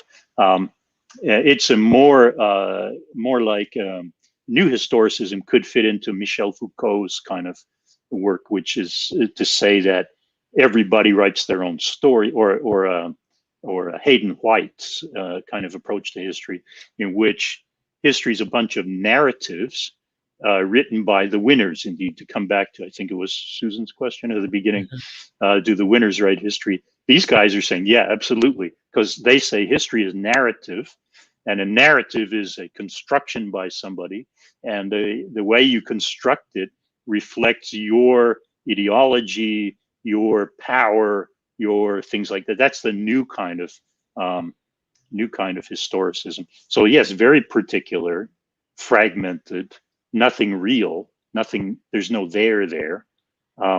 But that can also be an effort to give up on what really happened, what actually happened, because people say, well, there's no there. It's only just people's accounts, and every account is just a perspective. So Hayden White, in particular, drove home this idea that every narrative is kind of indistinguishable from fiction, in a way, because fiction also requires all of these elements, like a plot and characterization and themes. And if you find that in a history, well, obviously it's kind of like fiction. It's really shaping the past into a story, right?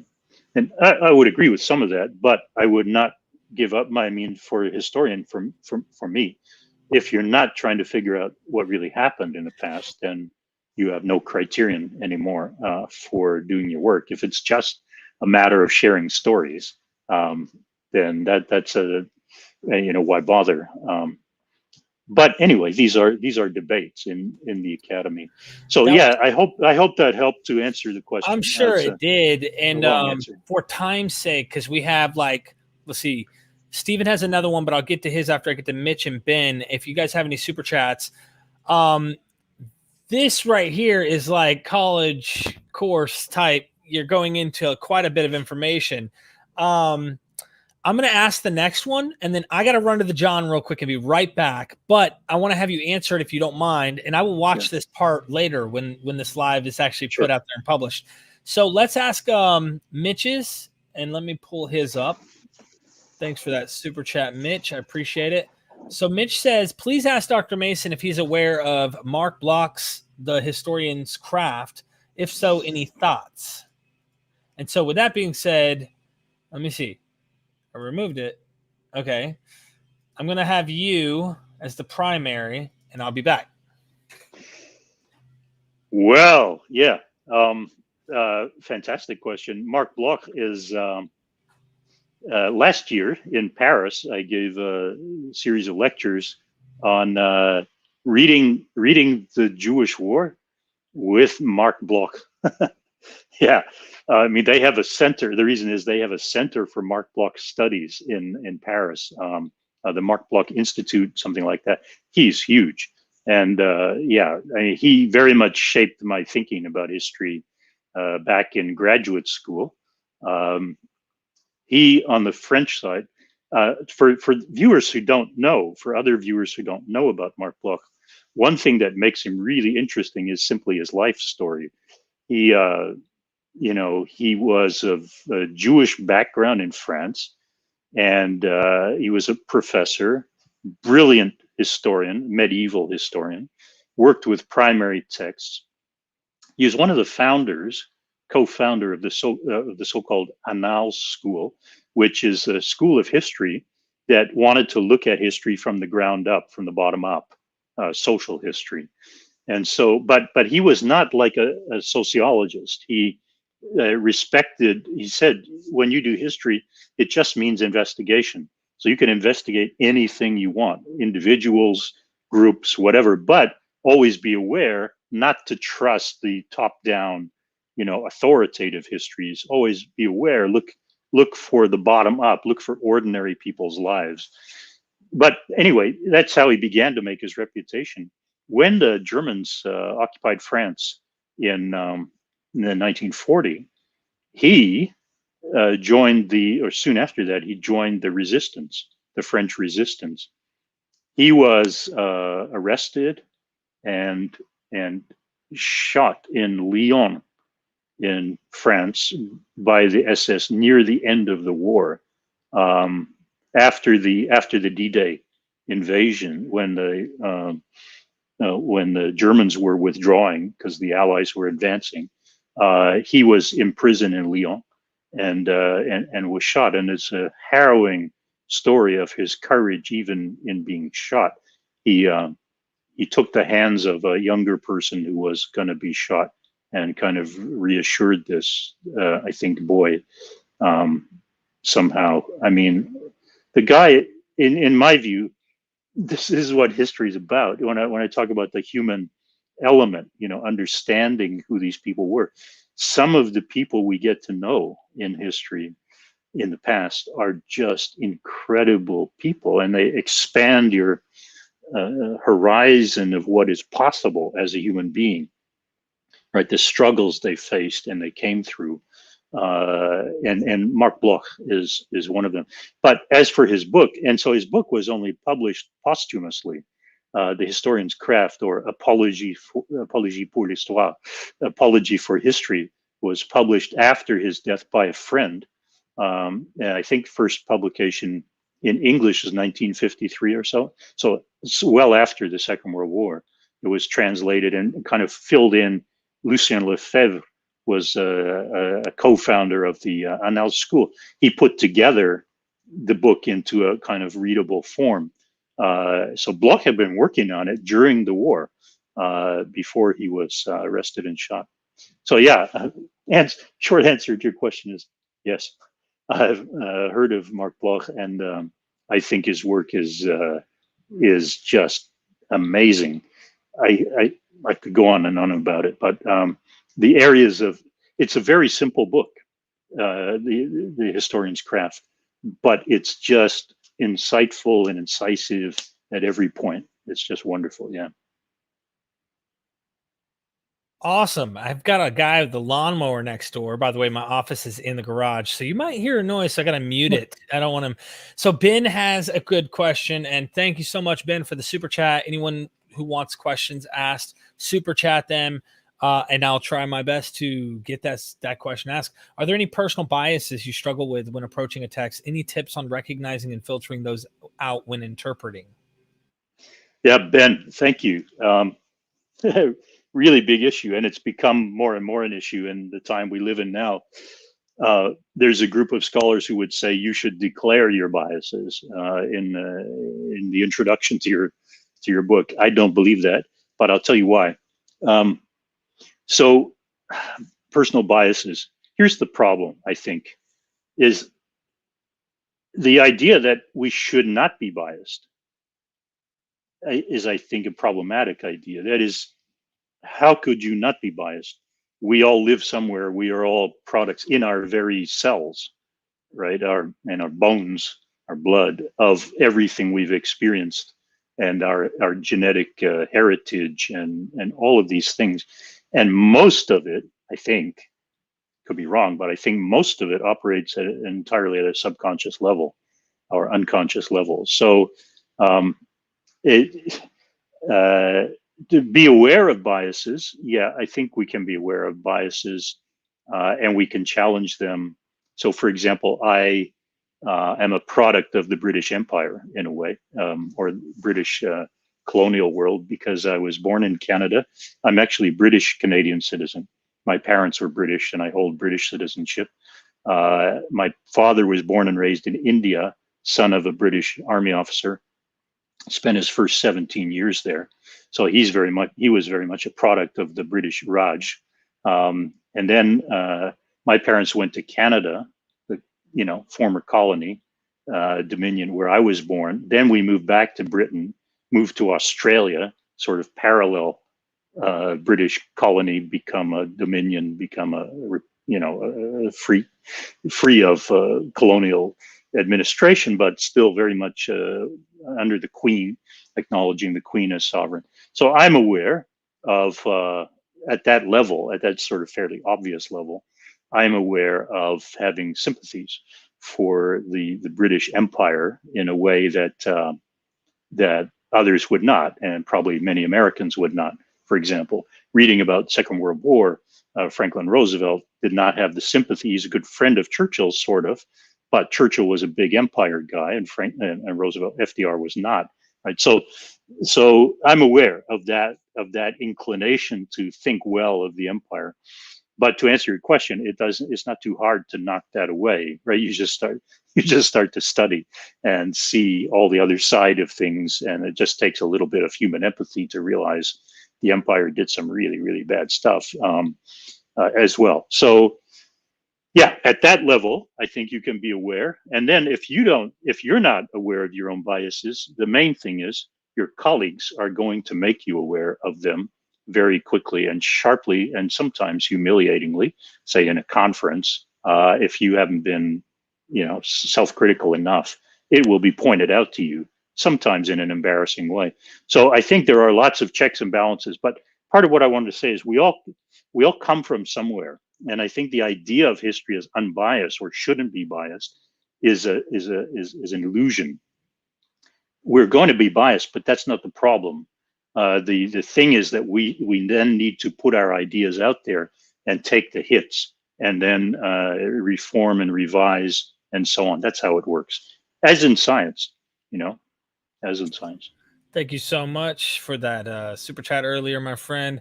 So Steven Sorensen has a couple here. I'm going to share a few of these here, and then I kind of would like to ask a question, because Steven has been on my show before, and he's actually talked about something. I don't want to distract you with that question here. First, let's focus on these few here.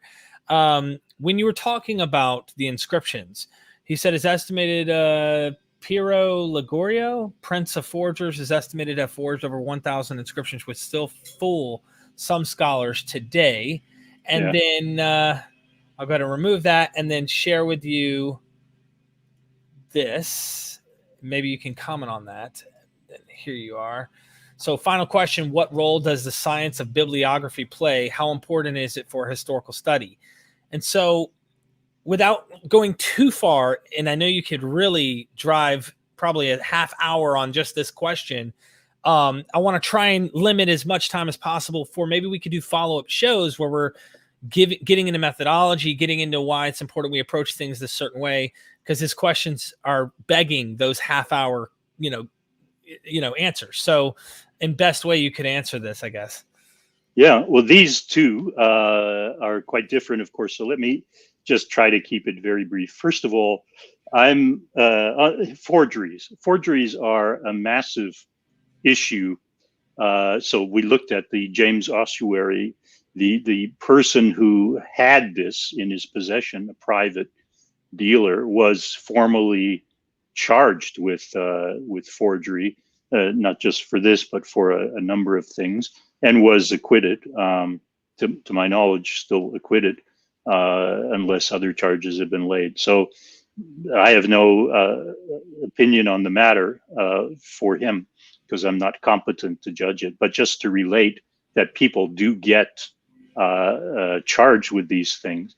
As Derek mentioned earlier, the money involved for some antiquities that may be bought by a museum, say for millions of dollars, really do attract forgers. But most often they'll content themselves with smaller amounts. So yeah, if you go to the British Museum, which has a nice, beautiful collection of coins, Greek and Roman coins, you will find some forgeries there, and some museums were duped. There were also cases where, I don't know if you've heard of I won't give out names of places too much, but there was a big new museum in the U.S. Founded more than a decade ago, I think, and it got into trouble. I mean, in the sense of it had bought things that turned out to be forgeries. So this is an ongoing pest, and that's why many archaeologists will not deal in what they call unprovenanced stuff. That is to say, things that were found in an archaeological dig that was controlled by specialists, and was recorded and monitored. So if stuff just turns up on the market, then all your antennae, however many antennae you have, shoot up, and all the lights start flashing and saying, I mean, seriously, I remember when I was in Jerusalem being accosted by a guy who wanted to take me in his taxi to an antiquities dealer. And actually I went because I was just interested in the antiquities, and some amazing stuff there. But you're always thinking to yourself, yeah, how do I know? And of course, think and have a certificate of authenticity with it, but who made the certificate? So there are all these issues, and yes, I don't know what else to say except that forgery is a major problem on the antiquities market, and it's undoubted that many private holders, especially, but even big museums that have been vetted, stuff has been vetted by the greatest specialists, have been taken in by forgeries, undoubtedly. Yeah, bibliography. I'm not sure, Stephen, what you mean by the science of bibliography. If you mean something other than kind of the discipline of collecting bibliography and organizing it and so on. So I'm not exactly sure what you mean, but yeah, bibliography is like hugely important. So I think most scholars, have bibliographical tools, and they're becoming extremely well refined now, where they help you even just when you do a search online through the bibliographical application. You can just kind of suck in from libraries all the references. So you've got a bibliography of hundreds of thousands of items, and then you can enter your notes as you read the thing, and you can find reviews, and you can get PDFs sometimes of the thing, if it's an article, sometimes a book, to stick in the bibliography, stuff like that. So if that's what you mean, I wasn't sure what you meant, but if that's what you mean, yeah, okay. Yeah. If there's also a study of bibliography, I'm not so much up on that, so I'm not sure what that would be. But yes, bibliography, hugely important for all of us. And you don't want to miss stuff. That's part of what I was trying to say about the debate, the criticism. One of the big unfortunate things you could do would be to publish something where you had missed an item of bibliography. That is, you had not read something that presented a serious critique of the position you're putting forward. That would be quite embarrassing. So yes, bibliography is huge. Yeah. Thanks for those questions, Stephen. My final question on that particular topic, and I just want to put this out there to get your personal thoughts on this, being a historian, and you've probably heard of this, but anyone who has questions, feel free to super chat. If not, this might end up just being the final question, because we'll end up doing another, we're going to do another series. And if you hear any background noise, this thing blocks out a lot of noise, but I've got a lawnmower guy who's like somewhere out here. I don't know whose yard he's cutting, hopefully mine, but I didn't call him and I'm not paying him. So, okay. New chronology. There is this gentleman named Famyunka, I believe, and he's obviously on the outskirts. Like typical historians would not line themselves up with him. I don't know much about him. I'm speaking in ignorance here, but my buddy Steven's mentioned him before. And I don't know what your thoughts are. Do you have a thought on this gentleman and his research, or the ideas that pertain to new chronology? Have you heard of them? Do you have any idea about them? I don't know the person of whom you are speaking, but the phrase new chronology comes up once in a while. There was a new chronology for Egypt, ancient Egypt in the time of the pharaohs and so on, a new chronology for various things. I think you mentioned before Lena Einhorn and her time-shifting chronology. So it can mean many things, but I'm not familiar with this individual. I don't want to put words, because I could be wrong, could be dead wrong, but it's the Famyunka's theory, if I'm not mistaken, is it pushes history like 1,000 years out of date. Like when you say the Roman Empire takes place, say 2,000 years ago, is when we have the first century of Jesus. It's almost like saying Jesus was actually around 1200 AD, or like chronology so off that like the time in which these things happen aren't even near. Like you talked about earlier, the coin, right? And I see historians say, oh yeah, this coin was probably 200 years mistaken. All right, we're talking entire civilization. Everything we think we know is wrong. Now, are you willing to say, that Rome didn't actually exist when we think it exists? Egypt didn't exist when we think it exists. Almost everything gets uplifted, and now we question everything and have no answers for almost anything when it comes to chronology. Does that make sense? Yeah. Look, in terms of Derek, in terms of kind of absolute, you're asking me about a conclusion, about what do I think, what do I believe. As far as I'm concerned, anything could happen. I mean, and that includes, extraterrestrials writing the Dead Sea Scrolls. I wasn't there. I don't know. But before anyone grabs that and says Mason said extraterrestrials wrote the Dead Sea Scrolls, I didn't say that. What I'm saying is, at the level of a conclusion, almost anything is possible. Right. But what history is making hypotheses and explaining evidence. So it's not like I have any philosophical objection to everything being off by 1,000 years or in the other direction. It's rather that it wouldn't explain what I'm familiar with as all the survivals of the period and everything that followed, because there was also stuff that followed, like the rise of Islam, the Byzantine period, Constantine, all of that stuff had to happen at some point.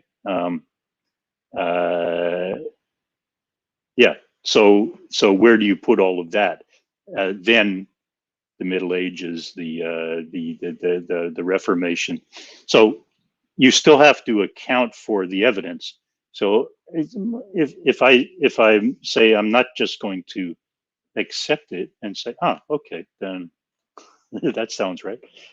It's not because I have a philosophical objection to it, or that I have a belief that it's not true.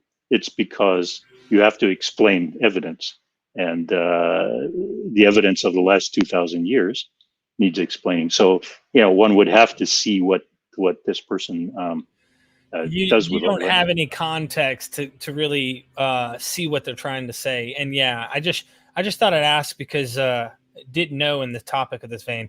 Last question that was actually the first question we asked, and Arjen, I found it. So what does Josephus not say about the year of death of Herod the Great? Could it be 1 BC or is it absolutely 4 BC?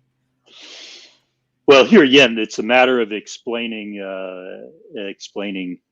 evidence. So there's a fascinating book by a scholar, very good, credible scholar named Mathieu. So Mahieu. I think published by Peters and Leuven, Belgium, and it's a comprehensive redating of the reign of King Herod. And she argues that he died not in 1 BC, but the next year, I think, 1 CE. So that's way off the usual date of 4 BCE. Again, I don't have a position on it other than we need to explain the evidence. And from what I have seen of her book, I haven't read it meticulously, but it's really, really, really dense with argumentation. I think she makes quite a number of, at crucial points, she makes quite a number of assumptions that I don't think hold up, and interpretations. For example, she's the one, that coin we looked at earlier from Herod's year 3. She is the one who dates it to after his death. So here's a coin that says of King Herod, and she must date it after his death. And so now you have to imagine a Roman legate creating a coin that says of King Herod, but it's really to celebrate Varus's suppression of a revolt that broke out after the death of Herod. It doesn't work for me. It doesn't explain the evidence very well, and that carries through with a number of her arguments. But at the same time, I have to stress, I'm glad she made the arguments, because we all need to keep on our toes, and it's fantastic when somebody has the imagination to say, let's actually rethink everything now from the ground up. That's what we need in history. So this is not a criticism of that work at all. I welcome it as part of the process of doing history. Thank you, Dr. Mason. I appreciate you. Ladies and gentlemen, thank you so much for the super chats and the love. This was really educational. I got to really peek into your workshop, so to speak, and see what you're putting your hands on and what you're dealing with and the arguments that come from various scholars. So I apologize for being such a long show, but maybe on the next one, it'll be more focused. I don't know, on a particular thing. We had covered a lot, and I think you covered a lot of first time things that needed to be touched on toward the end, explaining like books that are important and how you know these things towards the end that you probably won't have to regurgitate later. Yeah. And but we'll be able to continue on diving deep into the workshop, so to speak, and see how we handle some of the evidence. Well, it's been my great pleasure, Derek. It's really fun to do this, as long as you're interested. What I'd recommend for a second here is just to jump into maybe 2 examples of how investigating is different from reading and trusting a source. You know, take a couple of big examples and look at what happens when we investigate. So when we actually try to reconstruct. So today was about interpreting and all the complexities of interpretation. That took a long time. I think if we just have a couple of examples of investigating, we could do it in 45 minutes, something like that. That'll be interesting. I hope you guys stay tuned, and we'll set it up. You and me on the calendar. We'll figure it out. But ladies and gentlemen, thank you. Hit that like button on your way out. Of course, YouTube pays attention to the channel when you do so. Leave a comment. If you guys want to support us on the Patreon, I've got hundreds of videos on the Patreon. Helps me keep doing what I'm doing here at MythVision. And go down in the description, get Dr. Mason's books. There's a ton of them, literally. I appreciate everybody in the comments section and the support. So really do appreciate you too, Dr. Mason. You're full of information and just it's insightful. I really appreciate this. Hey, my pleasure. Thank you. Thank you, Derek. And never forget, we are